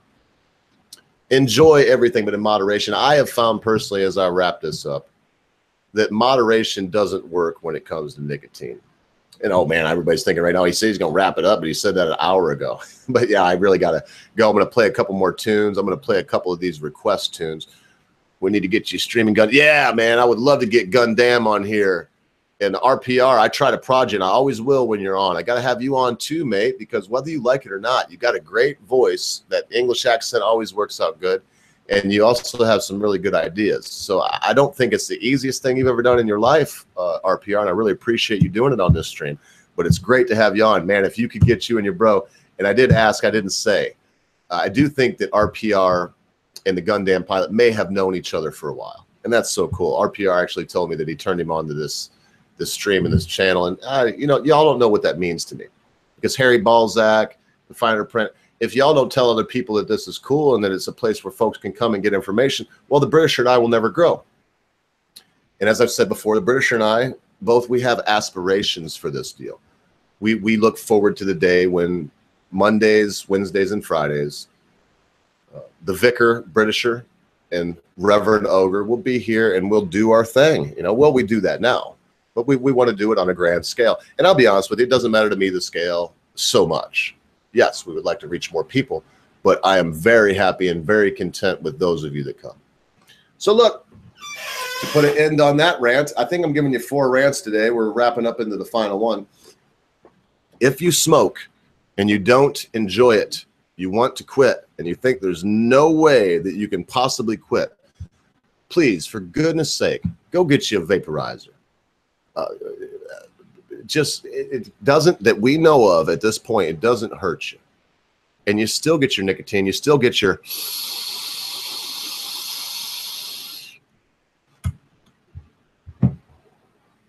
I guess I can't say smoke because that's vapor, but you still get it. You still get all of that appeal. And my goodness, with this 6 milligram juice that I got, mercy for Percy. You definitely get a jolt of nicotine that the only thing that I've ever smoked that gives me a more powerful blast of nicotine all in one go is Newports. Nothing really beats Newports. So what we're going to do now is we're going to do something slightly different because I've never played this. I'm going to play this jam right here. It's called Gay Frogs, Alex Jones remix. This comes via the finer print, excuse me, Mad Dodge production, and I think the progenitor was Review the Earth, Big Red Clinton Cox. So enjoy this tune, Nature Calls, and I'll come back, give you my last rant. I sure appreciate everybody coming on a day that was not scheduled for church.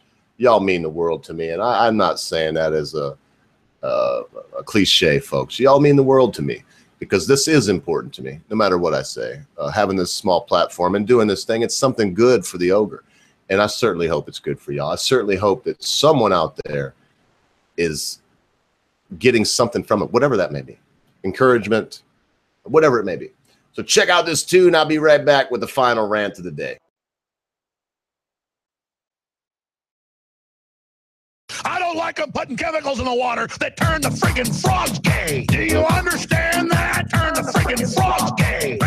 Serious crap, gay. Frogs, friggin' frogs. It's not funny. I'm gonna say it real slow for you. Gay. Frogs.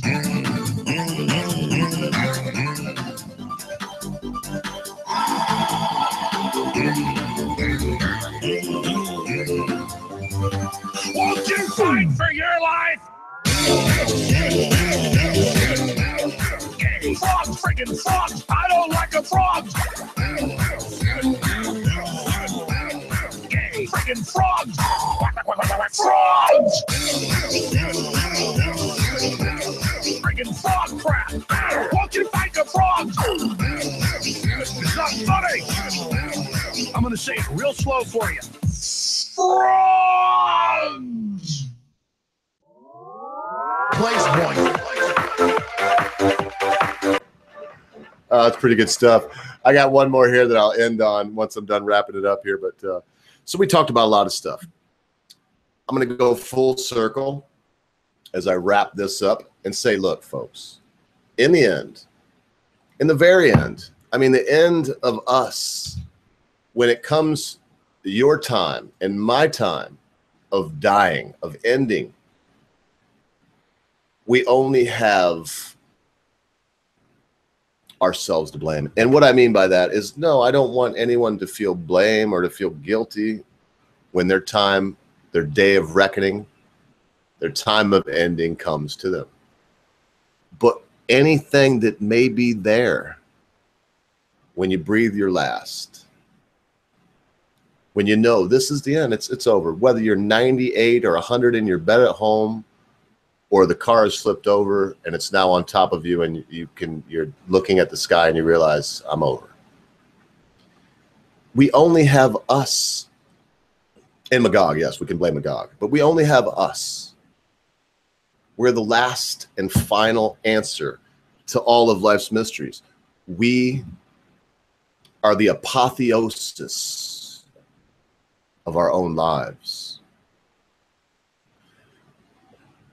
Don't spend time in regret, folks. Don't do it. This is for me as much as anyone that may still be listening or watching in the future. Don't waste a lot of time in regret. Consider now, while the breath is yet in you, how you can go forward in a place of no regrets. How you can be the person that you want to be. Not the person that others want you to be, or the person that you think others want you to be. The one that will lay down in bed at night with themselves and be content with their own actions, their own thoughts, and the universe at large. Because blame resides in the one weak enough to cast aspersions. Why is a crooked letter that will never be made straight. So don't take a lot of time trying to place blame on other people this week, this day, this moment. Take time considering, have I done everything today for the Ogre, for myself, for you, constant viewer? Have I done what's best for me? If you've done what's best for you, I'll say it over and over again. Just deal with it. It's because I want you to know this. Then you've done what's best for everyone you love. You have done what's best for the universe.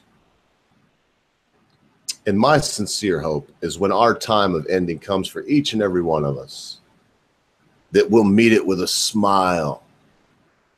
We'll go to our fate laughing like Staub and Moby Dick. Whatever our fate is, we'll go to it laughing, because life is a jolly joke, and all the ills of life are just jolly punches and jabs from the great joker, the fates.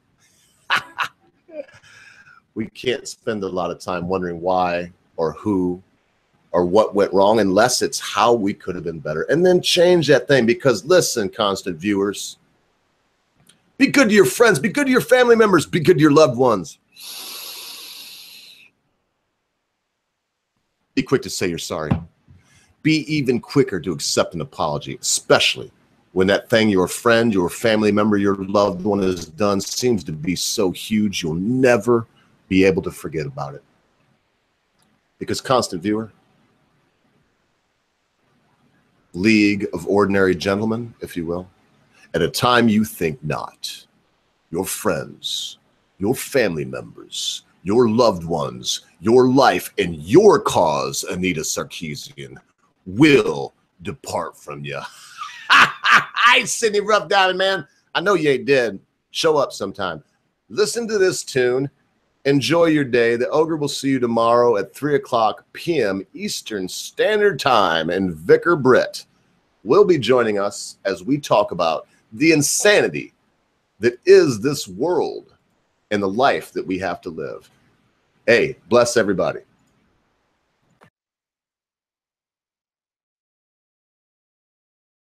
He trolled him. He trolled him. He baited him. He trolled him. He baited him. He trolled him. He baited him. I wish I was that smart. See, that's the Trump dimension. That's the Trump dimension. He trolled him. That's the Trump dimension. He baited. That's the Trump dimension. He trolled him. That's the Trump dimension. That's the Trump dimension. He trolled him. That's the Trump dimension. He baited. I wish I was that smart. See, that's the Trump dimension. It's Trump. The plan of Trump. And thus, by extension, Trump. Trump just trolled you. But that's okay. It's Trump. The plan of Trump. And thus, by extension, Trump.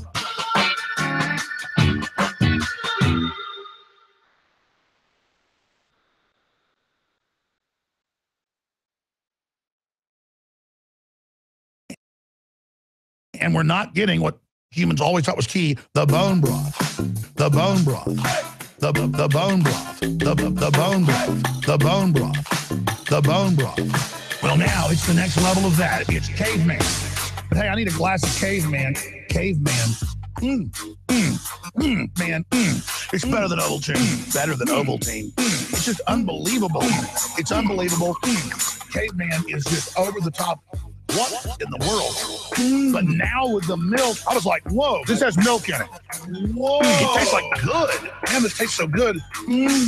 Tastes like the best milkshake ever. It tastes like Ovaltine. It tastes like Ovaltine. It tastes like Ovaltine. Like good. It tastes like Ovaltine. It tastes like Ovaltine. It tastes like Ovaltine. Like good. Whoa. This is, I can say without a doubt, at least in my experience, that this is literally. This is a super home run available at InfoWarsLife.com, and it supports the broadcast. All right, all the big news straight ahead. Thanks, Buckley. Whoa. Which came first, shitty rave music or the drugs? Oh wow, it's jungle trance hip hop fucking shit music. And so I wonder if it was just these non-music fuckheads who are, you know, sitting in their house one day and they dicked around on a Macintosh. They go, listen.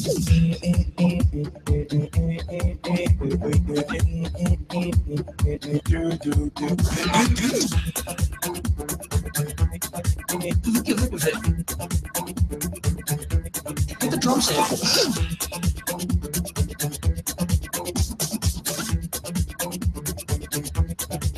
Look at it.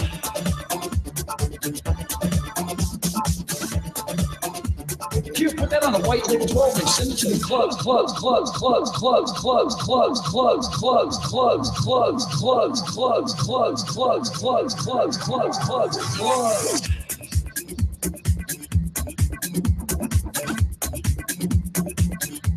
Hit the drum sample.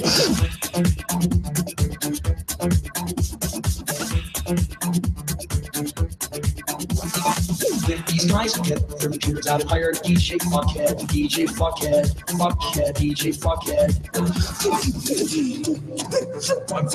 Fuckhead, DJ fuckhead. DJ fuckhead. Take these drugs and they think want you to see. Fuck it, DJ. Fuck it. I know talent. I know talent. I play other people's rock records. Take these drugs and they think want you to see. Take these drugs. My friends, there's nothing like going to a Euro music festival and hanging out with these like super self-important guys who carry suitcases of records. And what are you, a musician, man? I'm a DJ or a fucking thief for the music. You can take Sam or Sweat and make it sound like something different as you go. Take these drugs. Fuck, that's so good. Fuck, that's so good. Fuck, that's so good. Fuck, that's so good. Or where there are just a bunch of people sitting in a warehouse with a bunch of ketamine and ecstasy, and they took a bunch of it, and someone said, "Here, now make some music." The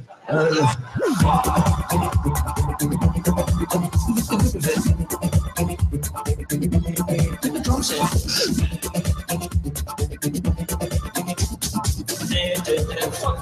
Fuck it. Right. And so I've always wondered what came first, the shitty music or the shitty drugs. Fuck, I guess I'm just an over-the-hill 40-year-old curmudgeon who's totally lost the plot, but it's all coming together in a really beautiful way. And I see some hangers on, so you know what? I'm going to play probably 5 or 6 more tunes just because it's fun. I'm going to go through the stuff that Big Red Clinton Cox sent via the finer print. And until I get to those, have a triple shot of Pogo. Hope you enjoy this as much as I do. I'm sure you will. Rock and roll. Church rolls on. The song service.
Okay.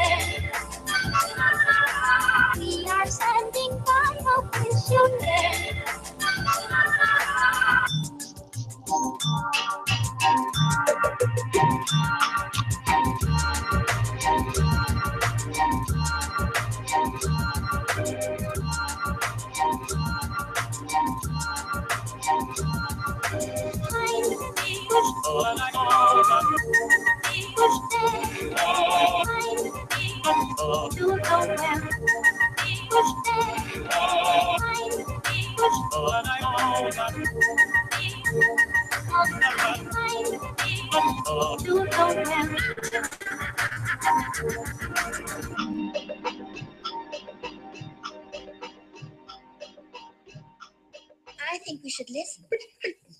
Go very well. Never give and I'll never be this. Sing songs, us sings this. Never give and I'll never be this. Sing songs, us sings this. Never gives and I'll never be this. Sing songs, us sings this. Never gives and I'll never be this. Sing songs, us sings this.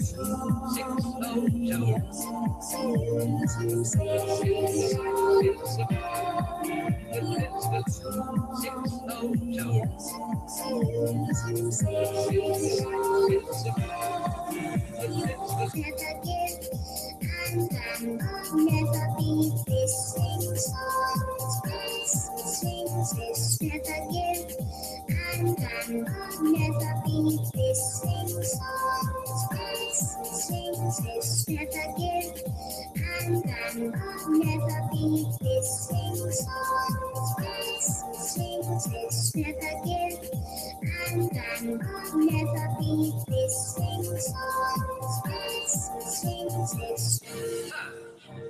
A deep satisfaction.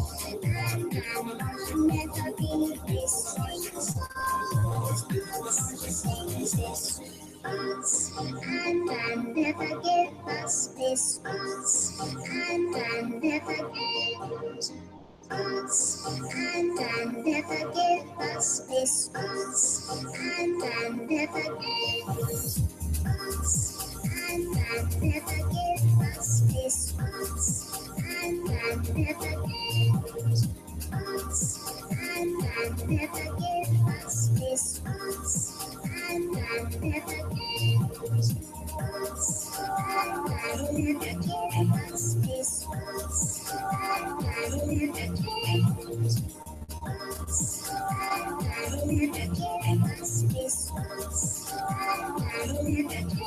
us. Surge of deep satisfaction.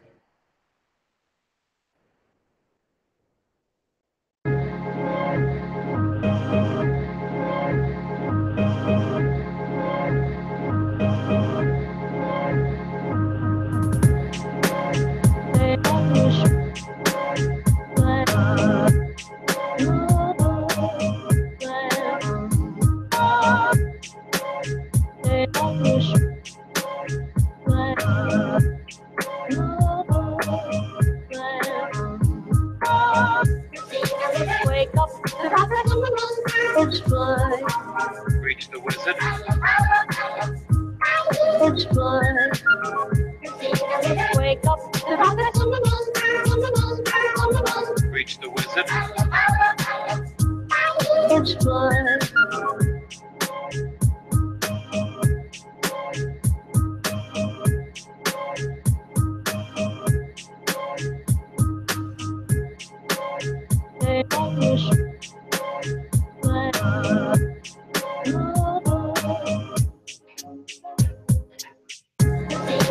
Wake up, it's fun. Reach the wizard. It's fun. Wake up,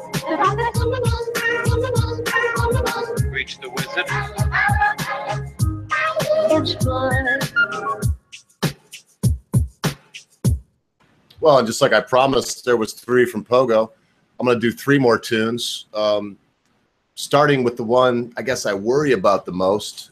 And if you didn't notice, that was Pogo. This next one right here is also I've heard it on the Steven Crowder show.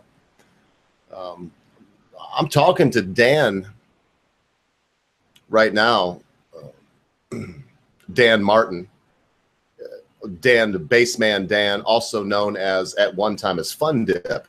And I want to get him on the show. He's a DJ still in Detroit, Michigan. Great guy. When he comes on, we won't be talking about Steven Crowder. Because even though Crowder's turned me on to some cool things, I don't know how I feel about the guy. I really don't. And after talking a little bit to bassman Dan, I can't imagine working for the cocksucker. Let me just put it that way. So there was your 3 from Pogo.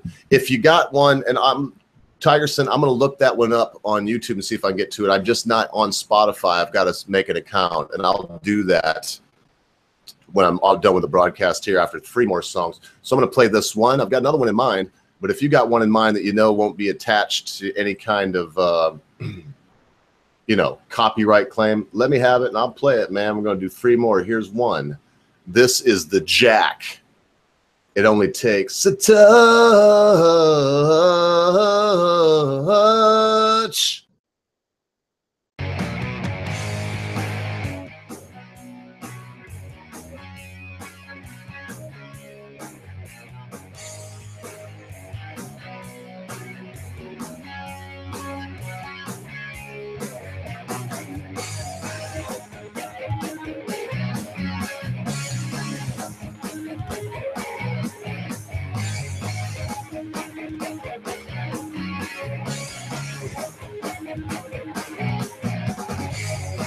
Your hair goes so tight, turn me on.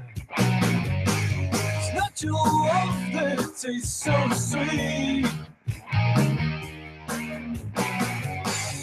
Lick your lips and red eyes to get me going on. It's nothing new from what I've seen. So many women say they all got something, but they only want to show me what. But I don't need that much. It only takes a touch.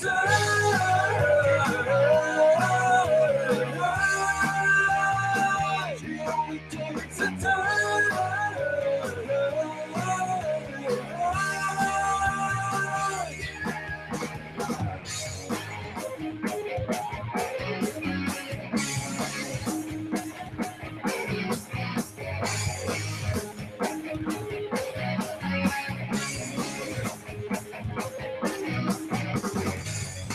You want to take me on, just try. There's no one else there's never been. And every time I see that look in your eyes, yeah, you just might get the best of me. Too many women, then they all come running down and at me, but you never do. Yeah, 'cause I don't need that much. It only takes a touch.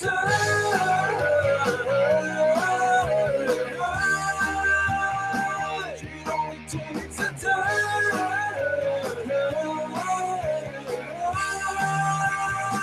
It only takes a touch from the end. You know nobody can do like you when you burn me up. It only takes a touch.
only takes a time.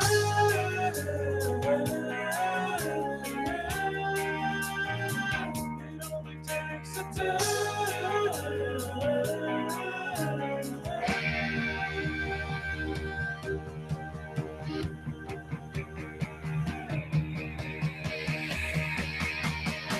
It only takes a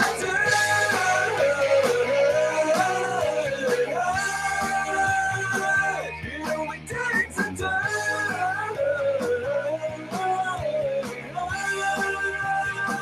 It only takes the touch from a him you don't know that it can break you and it burn me out. It only takes a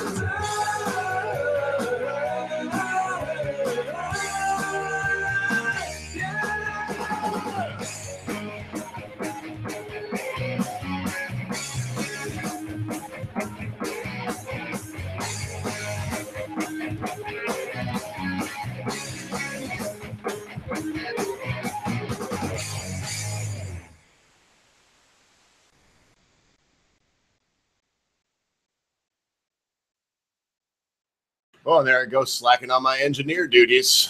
Yeah, I got another one for y'all. Same vein, and then I'll play one more. As I said, it's only going to be 3 more songs. That was one of the 3. Also, it was encouraged by the Steven Crowder show.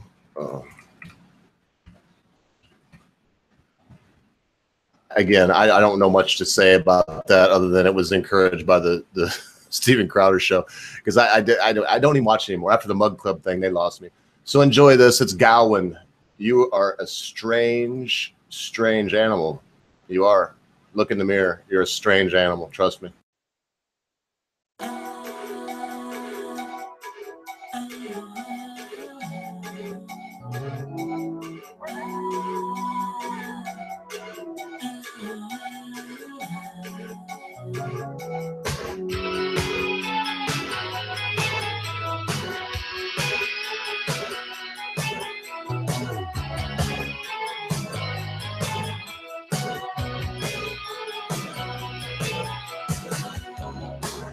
Well, they say I should approach you with caution, but not to let you be aware of my fear. You never know what you'll find.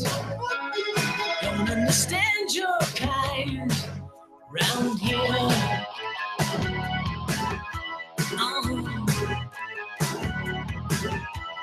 Watching your moves, they look so radical. Hearing your words, they sound fanatical. Something inside reveals you're magical. Oh, how can I get enough? You're a strange animal.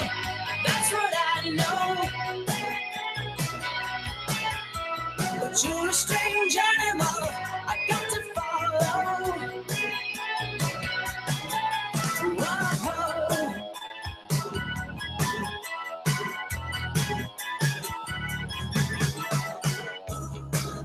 They've been trying to stick a line in your system, analyzing the defenses you hold, trying to open wide, hoping to step inside your soul.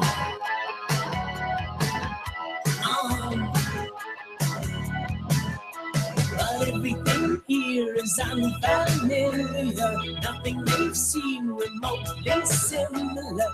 How can it be you're so peculiar? Oh, how can I get enough? You're a strange animal. That's what I know. But you're a strange animal. I got to follow.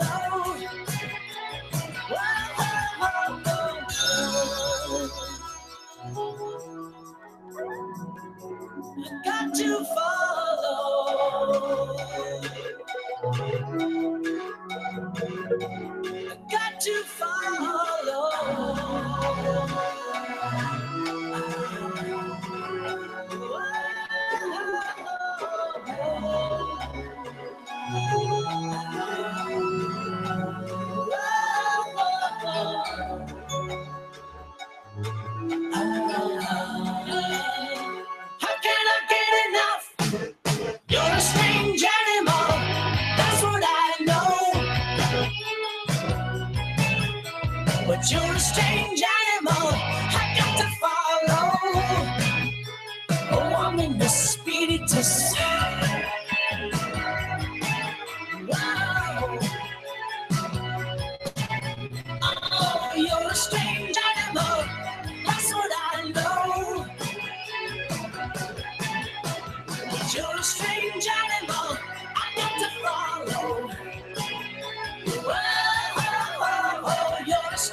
And yes, that goes on forever. The wondrous spiritus. So I'm down to the last tune. And man, I love this so much. The DJ part of it, doing this part of it is my favorite part. And it's just slow and coming. Is that right? Is that phrasing? It's slow and coming. And what I mean by that is as I compile, when I get to 50 songs, I know I can play and no one will get struck down. Well, then Big Red Clinton Cox, who just showed up, I believe the Beard Barian. I even think Mad Dodge in the Finer Print. I have some people lined up that are going to do the VJ thing. So as I play this last tune, unless Big Red Clinton Cox twists my arm, because Lord knows I don't want to get any kind of physical confrontation with the giant. No, he's a nice, gentle giant, but I still don't want to get any physical confrontation with him. That's serious. Unless he's got one for me that he thinks won't get struck down. Come on, give me another one, Clinton. You weren't here. I played a few from that you sent, the Gay Frogs, Caveman, Conscious Caracal sent the Trump Dimension. These are all goodies. I think I'll know whenever I go off air. So stay tuned a little bit longer. We'll have some more fun. I've got this tune pulled up right here. Y'all knew I was going to play this, man. This is from RPR, Tailed Feature, and myself. Lyrics and bass by RPR. Studio bass by Tailed Feature with lead guitar and also harmonies coming from Tailed Feature. And concept, and I have to give production also production credit to Tailed Feature also, man. RPR knows, like, overnight, boof. I gave him this thing, and boof. It's like me and RPR are still messing around with it, trying to figure out how to do our system, and poof, he got it done. So yes, this is a tune. Look out probably sometime in the next year for there to be a LP available for your consideration. This is the first song for that CD, possibly the title of the LP. Hellbound Heathens, man, I hope you like it. If you don't, we tried our best. Got to do this thing too right here. Welcome back, Hellbound Heathens. Don't ask about philosophy. We could not give a damn. If you're afraid of the dark, my friend, do not try to hold our hands. We can't tell you inside the corn gonna sit or fall. If you don't like just what we're saying, you're hogging lick our ball. Oh, poison in the well. Oh, well, heathens bound for hell. Oh, poison in the well. Oh, lick my balls. This way of life you think we lead, we stumble and we fall. Demons deep inside our minds, it's easy to heed the call. Fractured pieces of our lives, we're filled with what we see. You can't get what you need from battle fame. What's to be will be. Oh, I don't like them. We're poison in the well. Oh, two heathens bound for hell. Oh, poison in the well. Oh, yeah. Lick these nuts, we won't tell. If you're not content with what you have, you know it's your own fault. Buy it into the no-man game, you're a bitch and a fucking call. Sleeping in the bed you made, love the way you scratch. That oppressive fear of what you preach, you're another for the batch. Oh, poison in the well. Oh, two heathens bound for hell. Oh, poison in the well. Oh, how we tell.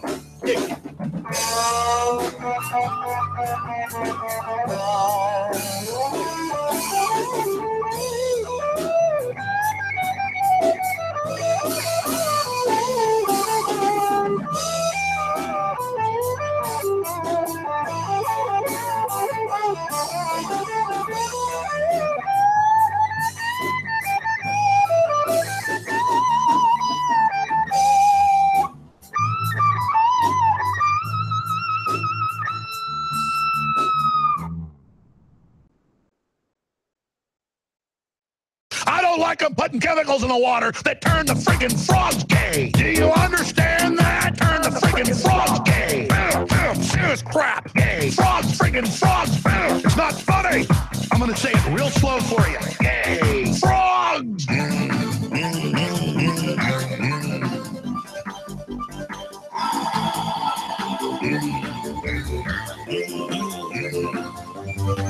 Won't you fight for your life? Frogs, friggin' frogs! I don't like a frog! Friggin' frogs! Frogs! Friggin' frog crap! Won't you fight the frogs? It's not funny! I'm gonna say it real slow for you. Frogs! Place point.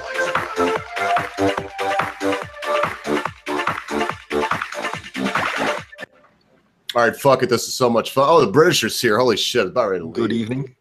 How you doing, Brett? I just One didn't know what day you were up to. that Alex Jones is going to explode.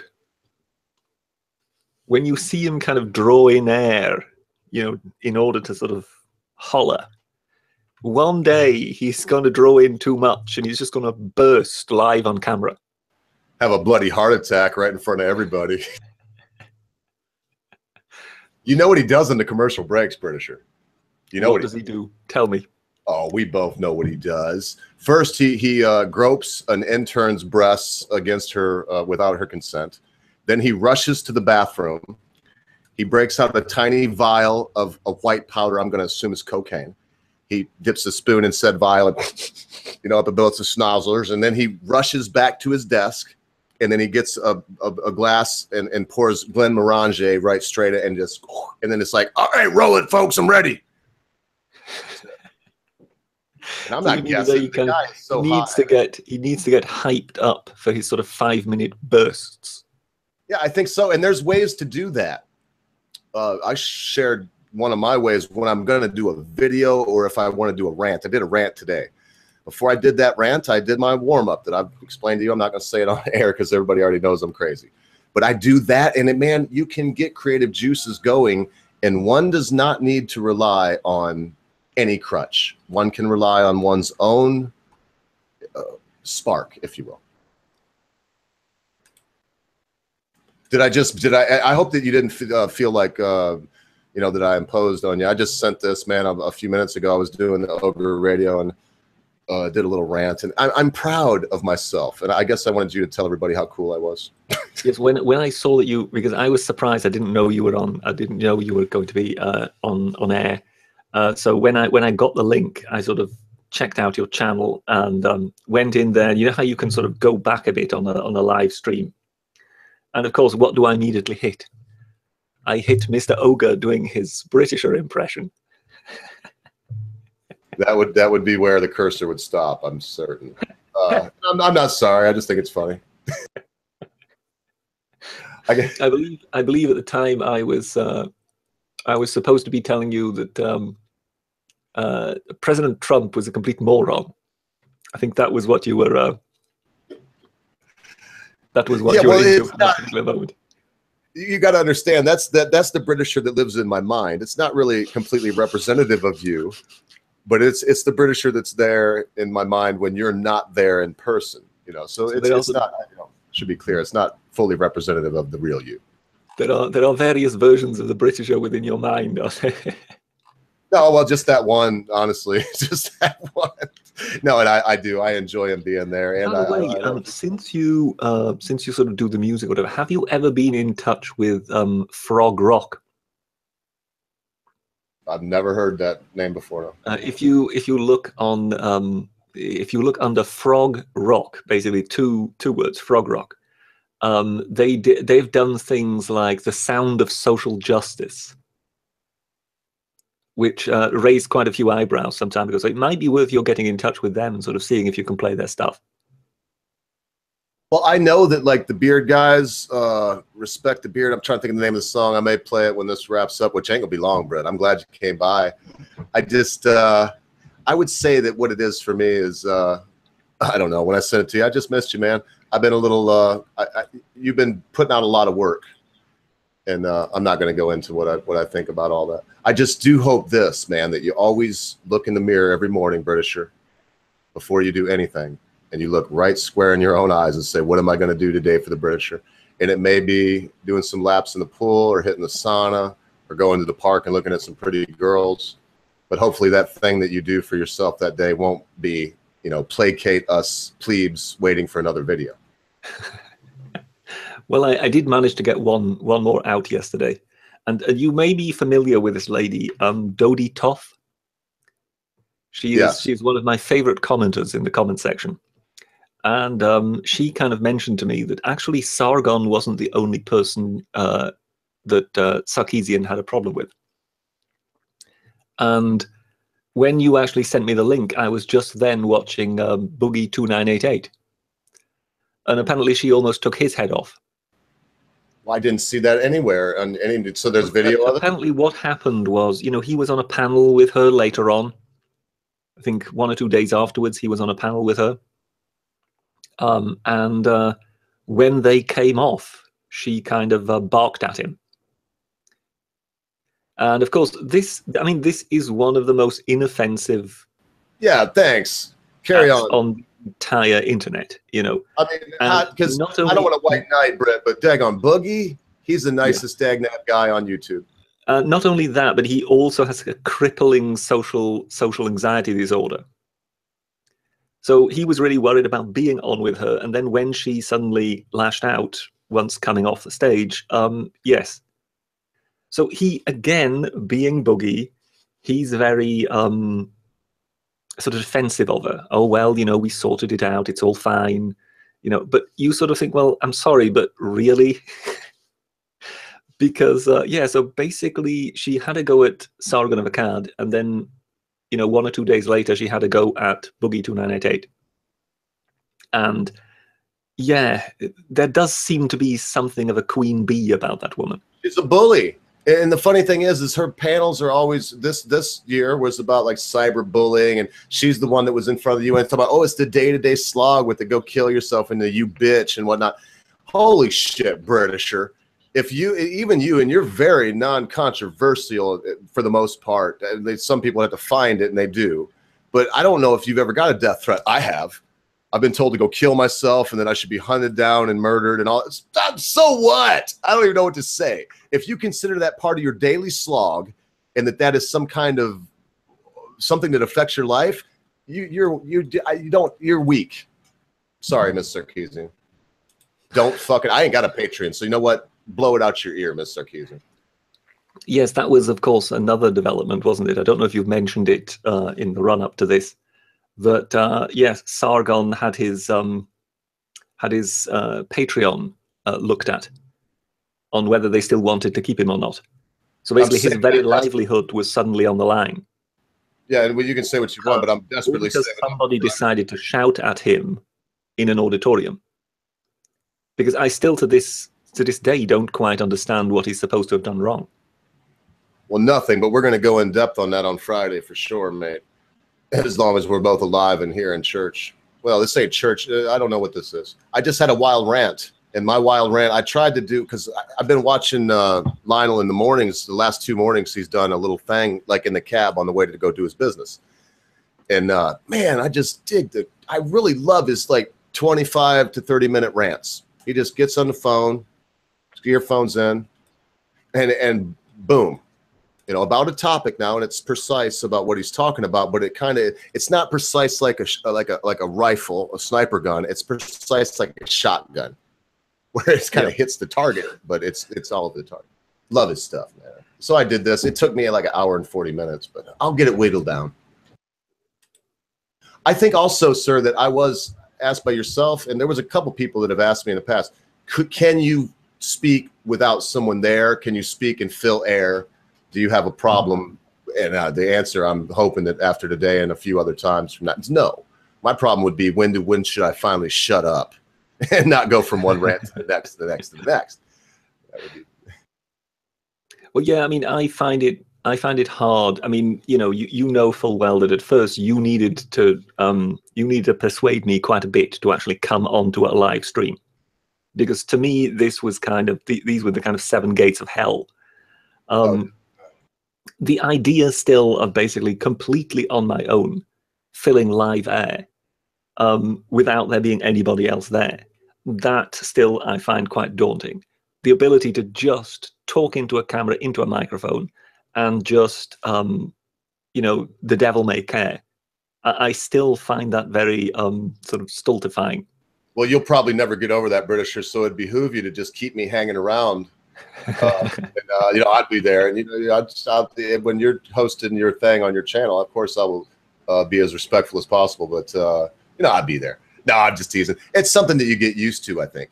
But for myself, I'm speaking for myself, and I would have to say it must be because Boogie, I've heard him say that he's got this social anxiety. Damn, it's hard to believe that, but I'm not calling him a liar. Please don't. What I'm saying is, when I look at Lionel, and I was going to throw Boogie in there, but that made me think, or Boogie, or humbly, someone like myself, man, that's the part of it that folks like Lionel need to work on, is making sure they remain the shotgun blast and don't become a mortar shell. Yeah. And I've seen him do it often. And I've done it my whole life, because when you're giving someone a talk and it's not interactive, it is very important that you're concise with your words, that you say what you want to say as quickly as possible, even if you want to be flowery, whatever, like I'm not doing right now. And that another thing, you're trying to hit a point. You're trying to hit, because if you go all over too far, I did it the other day. I remember you were like, wow, that was all over the place. So I started talking about Bohemian Grove and Adam Weiss. I threw out like 50 different things that vaguely tied in. You got to stray away from that. And for people like Boogie, because even if he has a social anxiety Britisher, he doesn't have any problem going, how you doing, folks? I'm Boogie, and I'm so cool that you're going to like me in about 5 minutes. I'm going to tell you some stuff that I think, and you're going to think you thought of it, because I'm just a jolly fat guy, and you love me. And everybody, if you don't like him, you go on. I think what you need to understand in that case with Boogie is that it's kind of taken him 10 years to get to this point. And that he's basically kind of almost developed his own kind of comfort zone, whereby that is what he feels comfortable doing. And I think anything that moves him outside of that comfort zone kind of almost completely terrifies him. So just the fact that he came to VidCon and actually did a panel had him in, basically had him a nervous wreck. So at that moment, to then basically have his head bitten off by Anita Sarkeesian, that was, you just feel that was kind of uncalled for. All right, the relatively personal British. That kind of shows that here is somebody who is always walking around demanding consideration from everybody else, but showing no consideration for anybody around her. Because, it isn't as if Boogie is just, a tiny little YouTuber. He has got 4 million subscribers. Yeah. One would think that perhaps even Anita Sarkeesian, who claims to be an academic specialist in this sort of field, might have heard of him, and therefore would know that perhaps she needs to be a little bit careful with him. But Boogie should go to the UN, man. Be able to say, listen, I was bullied by this big bad feminist. And look, Britt, I got to steer clear from this as much as I can, because we're going to beat this horse to death on Friday. I do want to ask you something. It's not terribly personal, but I know you a little bit. I hope if it's too personal, just don't answer. But have you ever been in a position where you needed to deliver not a report to your boss or something in front of the office or something to that effect, but have you ever delivered a public speech? Let me think. I mean, I remember there was something at school I once needed to do, which was quite terrifying. Other than that, yes, I more than have had one or two moments where I kind of briefly addressed people as such, but it was never a sort of drawn out speech. And yes, it did cause me, it was more than just butterflies, put it like that. Well, and school does count to a certain extent, but this is my suggestion to you and everybody else that can hear me. I gave this to a preacher that I knew that was such an intellectual human being. Talking one-on-one was above the bar, man, beyond the pale. But he had this problem, man, and when he got up in public, oh my gracious, it was murder for everybody, including him. No one enjoyed it. And so what I'd suggested, I just came up with this, but he started reading at the library. And anybody, I'm imagining even in England, you can go to the local library and say, I'd like to read to some blind kids or whatever, old folks. And then I almost guarantee you, they'll be like, when's that, sir? We have this slot, this slot, this slot. And that's I do that from time to time just to give back to the public. But man, when this particular, I won't say his name. I really won't. Sometimes I just throw names out there because I think nobody could know him, but somebody could know this person. But from that time forward, it begun to be easier for him. So that's and maybe it's because it's just dipping your feet in. But remember, if someone has a phobia of something, an irrational fear, because there's no reason why you or anyone of your caliber, or anyone for that matter, would have a nervous situation when it comes to public speaking. It's nothing. It is primal because you have all these eyes looking back at you. So usually when you're a mammal and you got all these eyes looking at you, it's time to turn and run because you're going to be lunch. You know. So there is that part. So it's not completely irrational, but then we have advanced.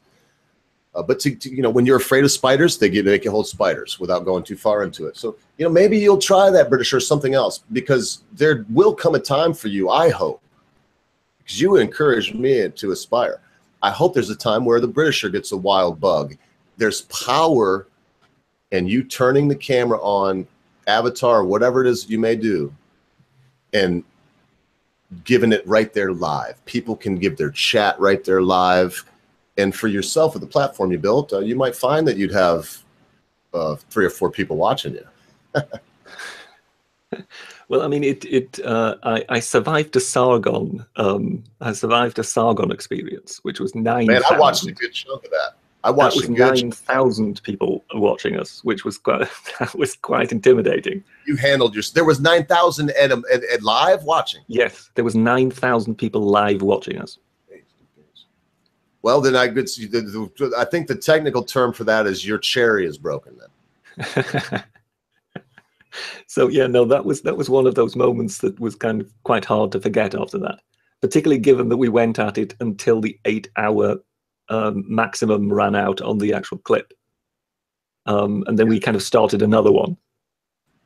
But no, I watched good chunks of that. By that I mean maybe an hour of the total. I was fast forwarding to your icon and listening to what you said. You did well. You did good with those boys. You were in there with some heavyweights.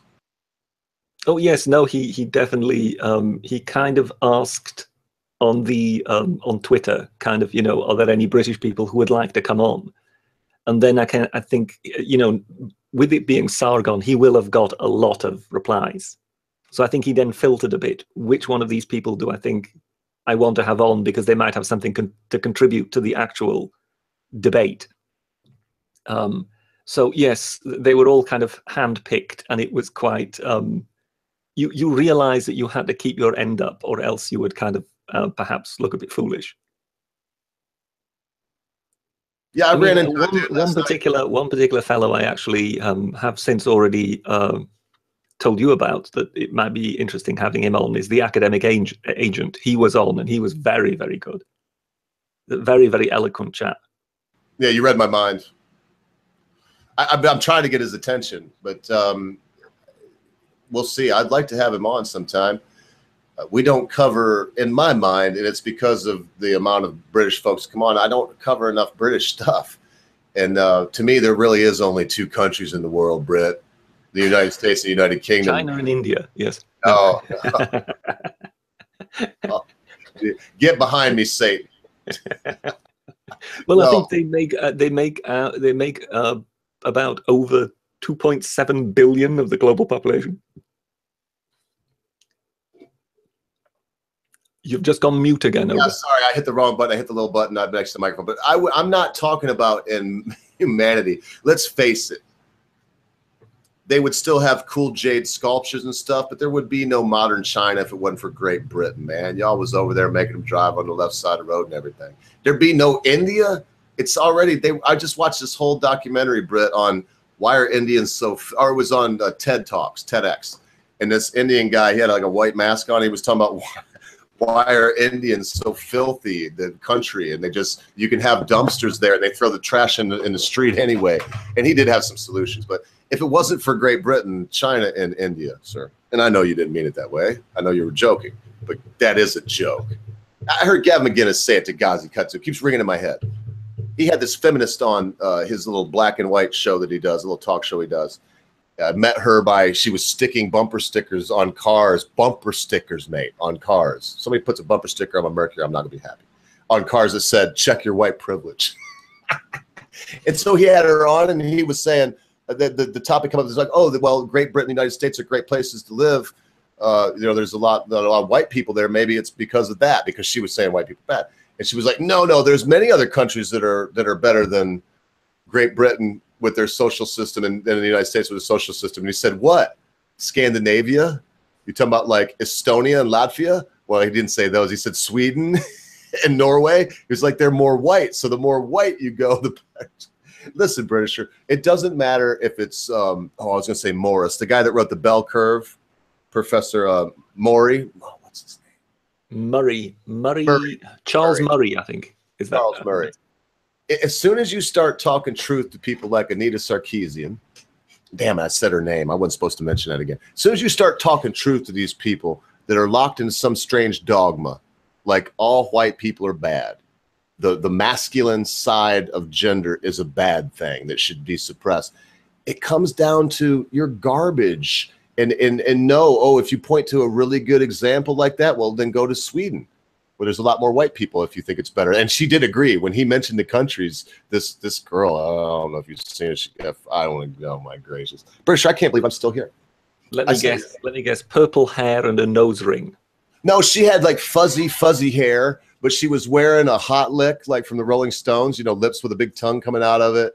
She was. What is it? I mean, perhaps on a sort of less serious subject, which no doubt will offend even more people. What is it about sort of, you know, body modification and stuff like that? I mean, when it comes to the millennials, the amount of tattoos and piercings and, you know, bizarre hair colorings that you get to see. Yeah, exactly, that sort of thing, yes. I really don't understand. I don't get it. All I can say, Britisher, is when I got my tattoos, they were not cool. I did my first, the tattoo that I have right here is a cover-up of a cover-up of a cover-up of a cover-up. I did the first 3 tattoos that are underneath this one. This is like, honestly, 7 tattoos, just changing it. And the first one, I just put L-A-W for Leslie Ann Warhurst, my first real girlfriend. It said law with no periods.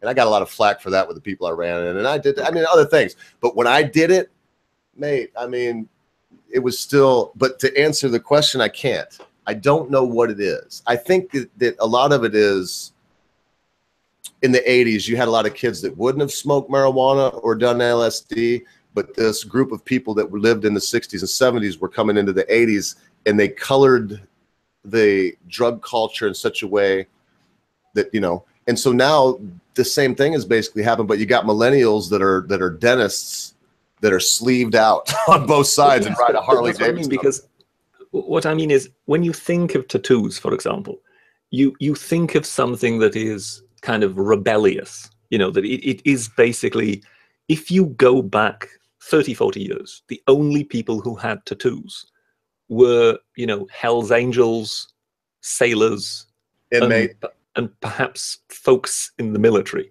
you know. Yeah. And yeah, criminal fraternities. And in that regard, they represented kind of the sort of antithesis to kind of organized society. They were the opposite of the dentists, if you know what I mean. And because that kind of had a certain sort of cool about it, people were kind of drawn to that. But if you think of it, when you go back and you look at those tattoo parlors back then, they were more than likely run by some Vietnamese woman. Oh yeah, a lot of They were hardly the most, hygienic thing. No, that you could possibly think of. tattoo going to be sitting on the counter with blood still on it from the person before. They pick up a rag with some alcohol and wipe it off, and the first one I got done do was at a place called she would more than likely have connections to make sure that, should her customers not be able to pay, there might be some muscle around which could make them pay. Yeah. They would be somewhere. It would be situated somewhere in a back alley, somewhere in a major city. You wouldn't in some small little town get a tattoo parlor. It just wouldn't. It wouldn't exist. There wouldn't be the market for something like that. It would more than likely be a town where there's a port or a military installation. Now you fast forward, and now you can have a small town in Middle England, and you will have 3 or 4 tattoo parlors on the high street, and they will have in their window a council-issued hygiene certificate to show that they are completely kosher. And now they're suddenly being frequented by, tipsy 22-year-old women. So it's no longer the sailors and the Marines. And you think, well, surely by now the entire idea of the rebelliousness has worn off. Because if you have got that many tattoo parlors in the entire country, then it's quite clearly an industry. The moment you wish to express your rebelliousness by use of a special industry that exists for it, doesn't that kind of defeat the very object? Well, of course. I mean, as you're talking, man, it's taking me back. I actually pulled it up. This is Ancient Art Tattoo. It's at 5575 South Orange Blossom Trail in Orlando. All along this road, Britisher, are hour pay motels where you can, and they won't rent them to you for more than 3 or 4 hours. It's because of all the hookers. I mean, this is, it's probably the best place to get a tattoo in all of Florida. Don't get me wrong, but you don't find the ones that you're talking about that have appropriated this culture, if you will, if I might say that. You won't find those kind at Ancient Arts, because Bud, I'm sure he's still there. Bud, he looks like Boogie, only he's a little more agile than Boogie. He's a big guy that moves around quick. If you don't pay him, he don't call nobody. He'd just break you in half. Be a tattoo across your face, loser, deadbeat, probably. But you understand what I mean? I find it very strange that there should have been, that you should now be consuming rebelliousness by having yourself basically inked. And people then go on and tell you how this is an expression. This is an expression of their creativity. It's their individuality. And you just think, well, but surely it was Michelangelo who painted the Sistine Chapel. It was not the Pope. The Pope commissioned the painting of the Sistine Chapel. So if anyone is expressing anything, it is the one who is tattooing you, not you being tattooed. Okay, but I got to say this. And given that you're basically, that more often than not, you are choosing a tattoo from a catalog of stencils that might have been designed on a PC in South Korea. Brother, I've never got a tattoo from a stencil in my life, ever. Every one that I've got. And in fact, Wolfshot's saying that she loves her tats. They were all designed by her for a specific reason. Like, I don't want to get all naked, but this one right here, you're not going to find that in any catalog, mate. That was all designed by me and then done by the representative is that? But pardon me? But how representative is that? The tattoo. I mean, normally what time is normally when you walk past a tattoo parlor, you can in some places you can see through the windows and they've got the stencils on the walls. It depends upon how the person's getting the tattoo. If it's spur of the moment, no. You got some moron that comes in and starts leafing through books or picking a stencil out of the wall that was done by a lady in Shanghai, yes. But for like people that actually like tattoos and do it, and these are some of these millennials and some of these people that are not necessarily rebellious, they're just got the culture in their blood or whatever. No, they think it through. You know, my boy that lived with me for a while, no blood relation. His sister died, and the tattoo artist that did this one on my back. I don't know if I should say his name or not, but anyway, he's been on Miami Ink. Yeah. And he knows Cop Von. Anyway, he got his sister's portrait put on his arm, you know, and it's beautiful black and white portrait. Looks just, you know, and so it's a big thing you ask. Yeah, there's a bunch of morons going in and getting things off the wall because they want to be rebellious and do something that you can now be a stockbroker and have something tattooed on your that is the mainstay of it, because that's the mainstream that supports the industry. Because otherwise, if the mainstream wouldn't be in it, there wouldn't be enough to sustain that many outlets. Do you understand what I mean? In that regard, it's become very much McDonald's. Now, you can kind of point to the few exceptions, but in a way, the mainstay of the whole thing still is the McDonald's side of it. Or am I just talking out of my backside? If so, do tell me. No, not at all. That's why I don't want to say this person, because there's an underground where you still get, like the person that did this tattoo, don't get me wrong. If you walked into his tattoo parlor, or if because he goes to Sturgis, he goes to a lot of events. He's mobile, I would say, nationwide. But if you go up to him and he don't even carry a book with him, Nate. You go up to him and you have a consultation. That costs you money with this gentleman. In other words, if you want to go to him and talk to him about a tattoo, you can, but it costs you $50. You know, and he'll be designing it at the time. One of my favorites are people who have something written on themselves in Hebrew or Sanskrit or Chinese lettering without their actually knowing any Hebrew, Sanskrit, or Chinese. So effectively, it could mean anything, really.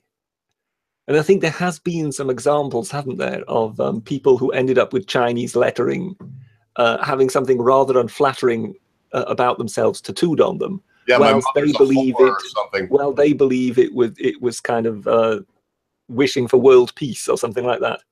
That happens all the time. That happens. In fact, the guy I was talking about, his son put some unflattering Chinese lettering, Mandarin lettering on somebody. They thought it meant energy.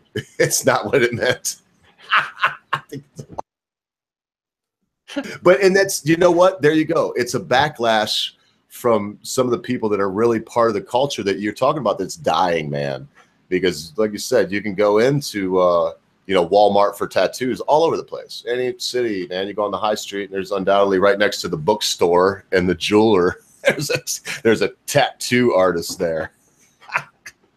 But the ones that are left that are still part of that, like Bud at Ancient Art, I don't know. If you go in there and you want something dumb, I know Bud, he's pretty good at, he hit a penis, like, they did on The Little Mermaid, they put a penis in one of the towers.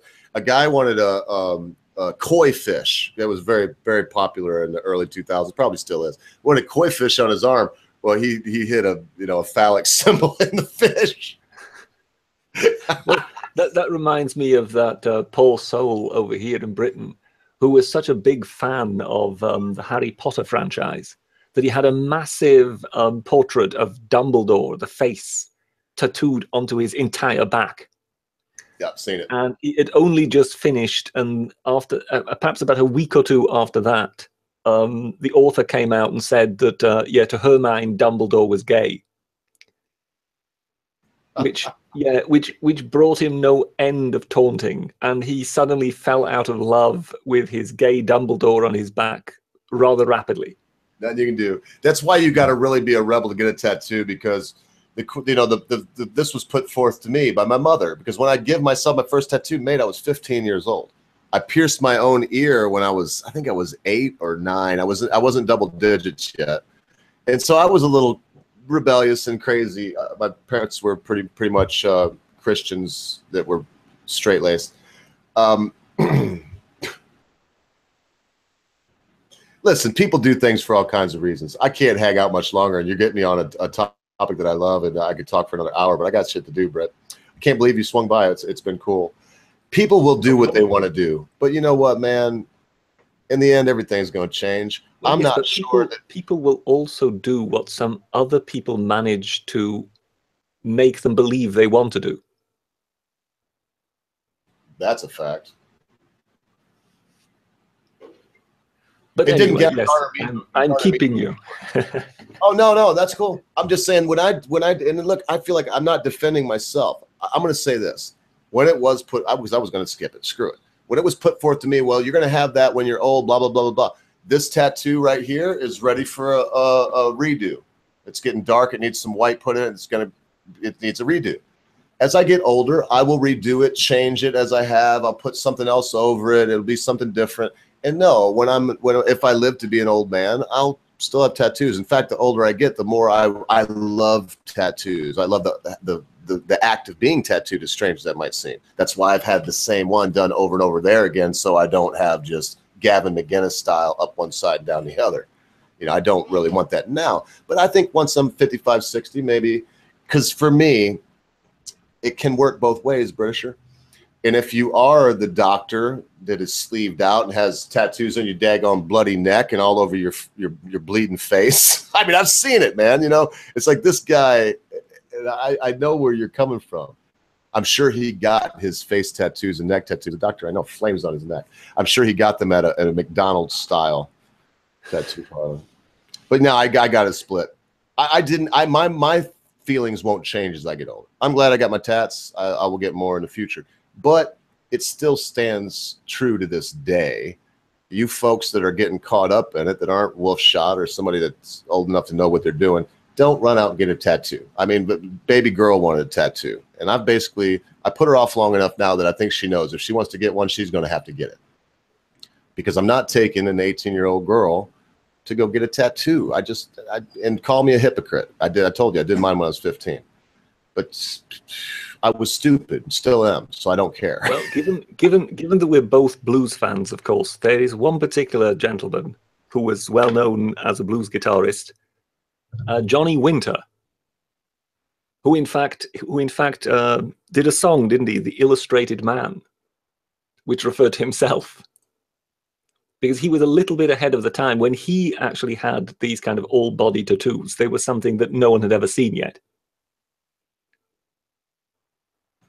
Yeah, Sorry, have I just killed everything there? Sorry. No, I love Johnny Winter. I was going to look it up, but I'm telling you, I'm out of here. My old lady's going to be home in about 45 minutes. You know what happened to me, Britisher? Is because she works in a hospital, we run into good deals sometimes. And because I'm a laboratory and some other things, it's warm today. You see, I got a hat on, though, and I'm sitting here without my strap shirt on. And because it's about 65 in the house. I just assumed that was your attempt at your tuna fish sailor look. Yeah, it was too. I thought it went good with the beard. That's why I pulled the hat out. But I can comfortably wear it because it's about 65 in here right now. We bought 2 beautiful air-conditioned units right as I was about ready to go out and spend a good amount of money on a Mitsubishi satellite unit, you know, where you get a heat pump kind of deal. Would have been a lot of installation, and it was very expensive. $80, mate. $80, like these brand new units that, I mean, I'm telling you, the one that I only hooked one up so far, and I got a pretty big house, which means I have 3 other ones, and it's cool in here, and I don't like the heat. I don't like it, and neither does my laboratory. So I'm going to split and go put in that other AC and seal up the windows so thieves can't break in and steal, and moths won't corrupt, and you know all that stuff. The rust corrupt, and the moths eat. Don't mention moths. You'll remind me of Dankula. I don't know if you've caught his romantic inclinations towards moths. So, and there you go. Just when I think I'm out, he pulls me back in. So did you say it when you came on, or did you know that it was brought to my attention from the finer print and RPR? Dank has already reached. Oh yes, he reached it very fast. Yes, he got there all the way. Yes, he's actually overshot it. Yes. Good. He'll need, because the more do re mi he can have, the better lawyer he can get. That's just the way it works. Yeah, but no, what I meant with the moths is you do know, you know, he sometimes works nights and he's some kind of security guard or something. And sometimes he will tweet a picture of a moth sitting on his hand or something like that. Well, what an exciting job that must be, mate. Yes, it really does sound quite mind-numbing, doesn't it? Oh, mercy. I mean, I could do it if I had to support my family. when I start to think in my mind that I don't want to make another batch of soap, I don't want to do what I got to do to make a living, I just sit down and I think, well, I could be pulling a 16-hour shift watching other people's shit sit there. Yeah. Well, let's hope that he goes on to bigger and brighter things once he's got this court case behind him. Yeah, well, you know, and I was, you know, just at the risk of taking another 5 minutes, I was kind of told that, so if he's acquitted, then he'll be able to go, and you think that just anybody will hire him, or will they look and see that he was even accused? Will that affect him in the future with his endeavors? Well, I think the fact that he would be cleared and he wouldn't have it hanging over his head anymore would clearly improve his chances. Because would you hire somebody who perhaps in the next month or two might already go to prison? Well, you couldn't. I don't want to say but no, the answer is no. In business, you can't. Because yes, you're just, in that case, you're just wasting your time, because in 2 months' time or so, you will have to start recruiting someone else to replace him. So, you know, who would touch him? So at least if he's acquitted, at that point, people that wanted to hire him, like his old bouncer job, maybe he could get that back, because then the guy wanted to hire him. But so if it's over, he could say, well, yeah, you're cleared. Come on back to work, Dank. Precisely. And I know he liked that better, being at the club and, you know, a little excitement. He seems like the kind of guy that don't mind a little excitement. His problem now being a bouncer might just be that his presence might cause more of a commotion than his not being there. You know, given that now he's a bit of a celebrity in that regard. Right, and now that you said that, it just clicked the switch, and I remember him saying that he actually lost that job because he went in to bust a couple guys doing coke in the stall. They were like, "Oh, nutsy punk dog, hi!" And just kept on snorting up the coke and laughing in his face, and he lost that the grimness that he once had, I guess. Yes, in that regard, it is remarkable that Scotland has a major narcotics problem. Oh, you know, it is the leading country in, you know, leading part of Britain. Well, what else comes to drugs? What else are you going to do up there? You mean to say if you have to eat haggis, then you perhaps need some heroin to help it go down? Yeah, you run around with the sheep all day. There was that. It was somewhere in Blackadder. There was an expression. It was a wonderful expression about the Scots being tough. And he sort of said, if you live in a country in which the thistles are waist high and no one has invented trousers, you're going to toughen up very quick, laddie. Very quick, laddie. Got them thistles right up on the old family jewel, right on the potatoes. All right, man, I'm leaving. Actually, before you leave, one little bit of, because you have got some Scottish in you, don't you? Yeah, 1/8, sir, as far as the DNA test says. Why is the thistle? Why is the thistle a symbol of Scotland? Man, I don't know, but I named a dog after it. I had a dog named Thistle. Because it goes back to sort of really early medieval times when the Vikings kept rampaging around in Scotland. They would kind of come over from Scandinavia, land there, and start to rumpus. And in this case, a Scottish army went to head them off. So basically, the two armies were encamped next to each other, you know, on each side of the valley, so to speak. And the Vikings decided to basically try and launch a sneak attack at night. And as they were sneaking up on the Scottish army, one of them stood on a thistle and cried out in pain. Huh. And that woke the whole Scottish army. And with the Vikings then, of course, being dispersed at night, trying to sneak up, they were then quite easily slaughtered by the Scots. So you're not making this up. This is historical. No, this is the old legend. The thistle actually led to the victory of the Scottish army over the Vikings in that particular incident. So it was adopted as one of the symbols of Scotland. Well, fry me in oil and call me a corn fritter. So anyway, yes, I've kept you long enough, but I just thought you might be interested in that. I thought that it would be something like going to their women, because my wife is Scottish and English. Well, 100%. That's all she is. She's Bailey, and I don't want to say the other last name. But anyway, oh, you know, she's very beautiful. Red hair, strawberry blonde, curly hair. Very beautiful girl. You don't want to piss her off. So I really thought it would go back to that. The Scottish people, the men are handsome too. We got to give it to them. Not Dankhill. I mean, that son of a bitch is ugly as a mud fence.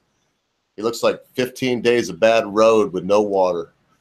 All due respect, Dank. I mean, look at me. I'm one to talk, right? So anyway, on that happy note, listen, Britisher, go get some rest or something. I'm going to play this last song for Dude Man, and there will be nothing else when the song's over, folks. I really appreciate you swinging by. Zero Cool. I know it's late. This was unscheduled. I was supposed to. I even said at the beginning, Britisher, I'm gonna stop doing this. I was like, I got like a 25-minute rant. I think that was at 2 o'clock. 3 hours ago, man. So, and no, I enjoyed it. I mean, I'm definitely not bitching. But thanks for showing up, everybody. Britisher, thank you for showing up. Will you do me a favor? No problem. What's get that? some hot chocolate and pour it in some almond milk and sit back and sip on that and watch some old comedy or something. Have a good night. Have a good evening to yourself. I think I can just about manage that. Have a good one yourself, Mr. Ogre. God save the Queen. All right, everybody. One last tune, man, and I'm out of here. Thanks so much, Britisher. What a guy, man. I don't even know. I got to remember that usually when I send him a link, he's going to come by. And, of course, not that I don't want him to come by, but he's a giver, man. He really is.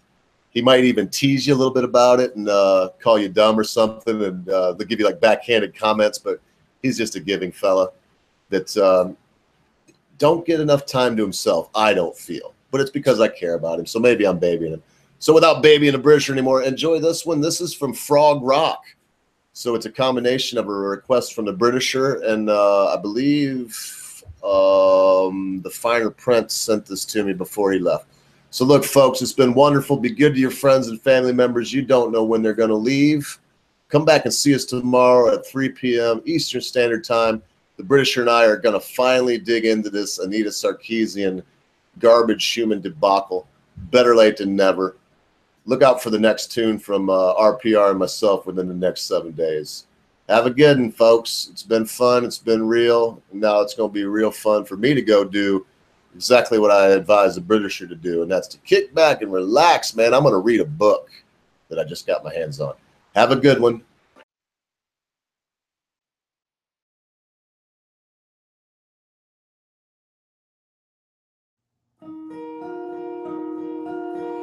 Lord of Dankness, my old friend, normies oppressing us again. Watching commies flee on live streaming, farming keks with all this dank memeing. Fight the brainwashing that was planted while in Yale. Fucking white male. Fight for social justice. In Linda's dreams I'd be a cock, but I've no time for peaceful trucks swimming through their sea of Marxist tears, allied with my fellow red pill peers. When my rage was stoked by the blur of an airborne wreck, baseman with stick resist the cult of commies. And in the Berkeley streets I saw 1,000 retards, maybe more. People shouting Nazi at centrists, pissed off hysterical mass Bolshevists. People crying racist, that shit we never said. And then they fled, disturbed by sense and logic. Privilege, oh you spoiled brat. Your bourgeois cult needs chemostat. Your gender studies teachers mislead you. Nurture violence against homo Jews. And it's you who claim we're Hitler's fans. It's time to face the mirror. Righteous people rose and that verdant God that they decreed. Kekistani so very okay, proudly sing their anthem, Shadilay. And the Poles and that demon Hillary wouldn't ever have to take her lumps. Can't stop the Trump. So much for social justice.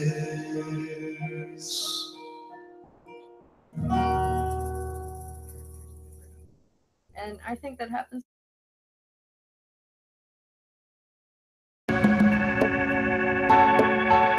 You know, I've been hearing more and more about a thing called fake news. Fake news. I've seen people destroyed, and I think it's very unfair. Some of the media outlets that I deal with the fake news. Fake news. I think it's a disgrace, an absolute disgrace, but I don't think they care. Well, first of all, one of the reasons I'm here today is to tell you the whole Russian thing, that's a ruse. It's a ruse. I own nothing in Russia. I don't have any deals in Russia. Russia is fake news. I just see many, many untruthful things. The press has become so dishonest. The public doesn't believe you people anymore. You have a lower approval rate than Congress. You know, I've been hearing more and more about a thing called fake news. Fake news. I've seen people destroyed, and I think it's very unfair. Some of the media outlets that I deal with the fake news. Fake news. I think it's a disgrace, an absolute disgrace, but I don't think they care. I'll tell you something, I don't mind bad stories. I can handle a bad story better than anybody as long as it's true. But I'm not okay when it is fake. It's all fake news. I mean, it's story after story after story. We're not gonna let it happen again. The public gets it. When I go to rallies, they want to throw their placard to CNN. Here's the thing. I want to see an honest press. I want to see an honest press. I want to see an honest press. It's so important to see an honest press. I want to see an honest press. I want to see an honest press, but our nation's reporters will not tell you the truth. So I'll go over just some of them. MSNBC, you are fake news. The New York Times, you are fake news. CBS, NBC, ABC, BBC, LA Times, you are fake news. The Washington Post, you are fake news. CNN, very fake news. Politico, AP, HuffPo, BuzzFeed, failing pile of garbage. And I've been hearing more and more about a thing called fake news. Fake news. I've seen people destroyed, and I think it's very unfair. Some of the media outlets that I deal with the fake news. Fake news. I think it's a disgrace, an absolute disgrace, but I don't think they care. You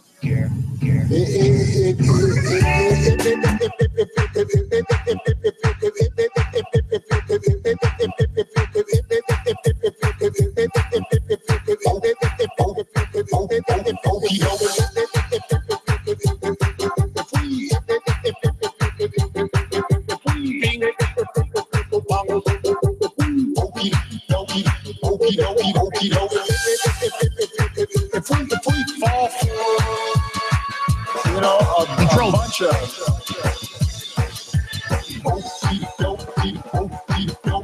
ding ding pong pong pong pong pong pong pong.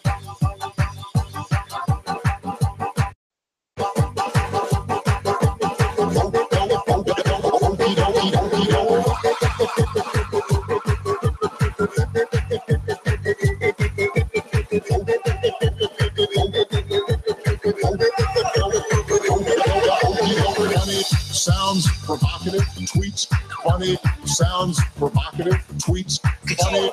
Sounds provocative, tweets funny. Sounds provocative, tweets funny. Bing, bing. Bing, bing. No, she's got this goofy friend, Mike. She's a basket case. Oh, boy. Goofus.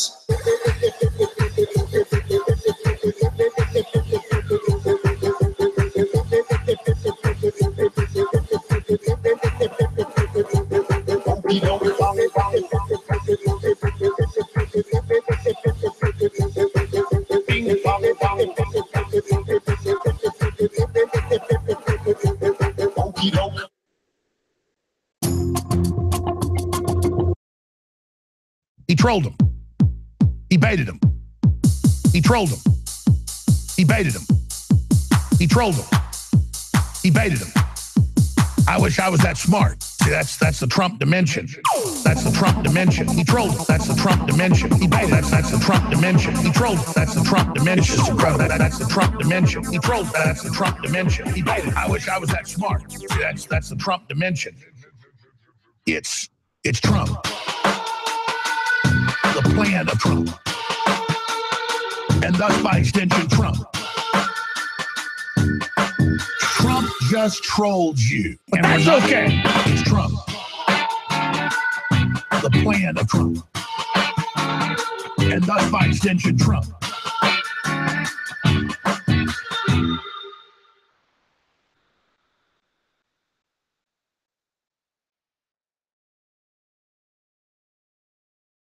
Not getting what humans always thought was key, the bone broth.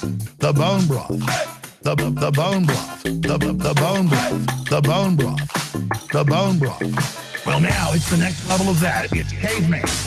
Hey, I need a glass of caveman. Caveman. Man. It's better than Ovaltine. Better than Ovaltine. It's just unbelievable. It's unbelievable. Caveman is just over the top. What in the world? But now with the milk, I was like, whoa, this has milk in it. Whoa. It tastes like good. Man, this tastes so good. Tastes like the best milkshake ever. It tastes like Ovaltine. It tastes like Ovaltine. It tastes like Ovaltine. I don't good. It tastes like Ovaltine. It tastes like Ovaltine. It tastes like Ovaltine. Like good. Whoa. This is I can say without a doubt, at least in my experience, that this is literally. This is a super home run available at InfoWarsLife.com, and it supports the broadcast. All right, all the big news straight ahead. Thanks, Buckley. Whoa.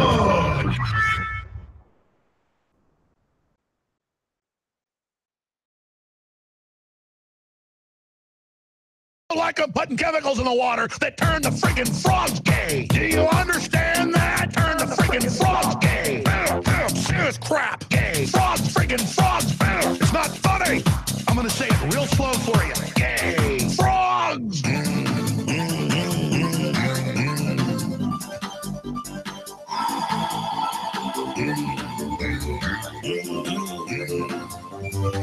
Won't you fight for your life?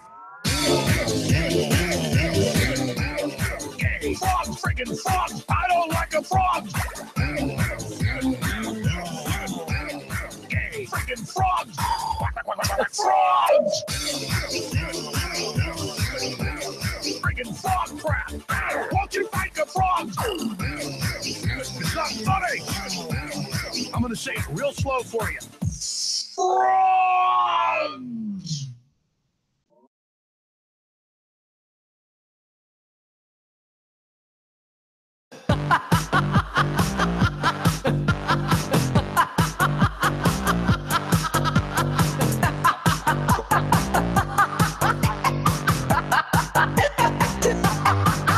Look, we came, we saw, he died. We came, we saw, he died. Look, we came, we saw, he died. Look, we came, we saw, he died.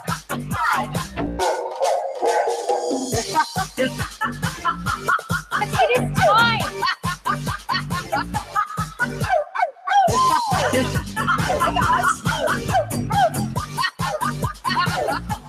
He trolled him. It's not a laughing matter. I take it really seriously.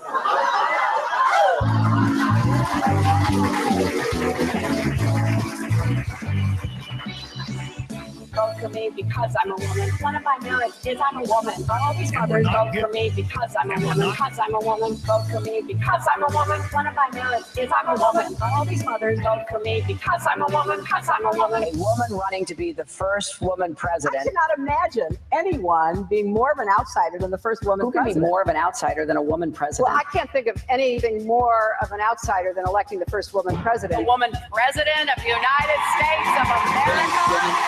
Women.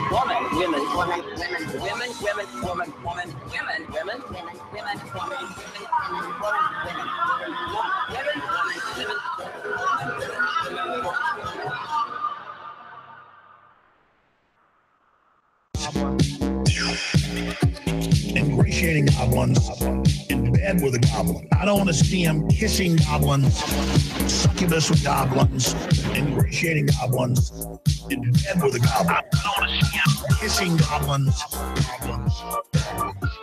ingratiating goblins, in bed with a goblin. I don't want to see him kissing goblins, ingratiating goblins, in bed with a goblin.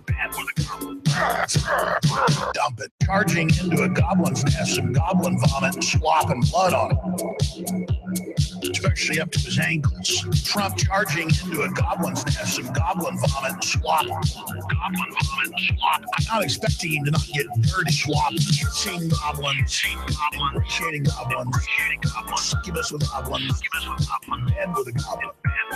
Kissing goblins, ingratiating goblins. I just want to catch him in bed with a goblin, bed with a goblin, in bed with a goblin, in bed with a goblin. I just want to catch him in bed with a goblin, bed with a goblin, bed with a goblin, bed with a goblin.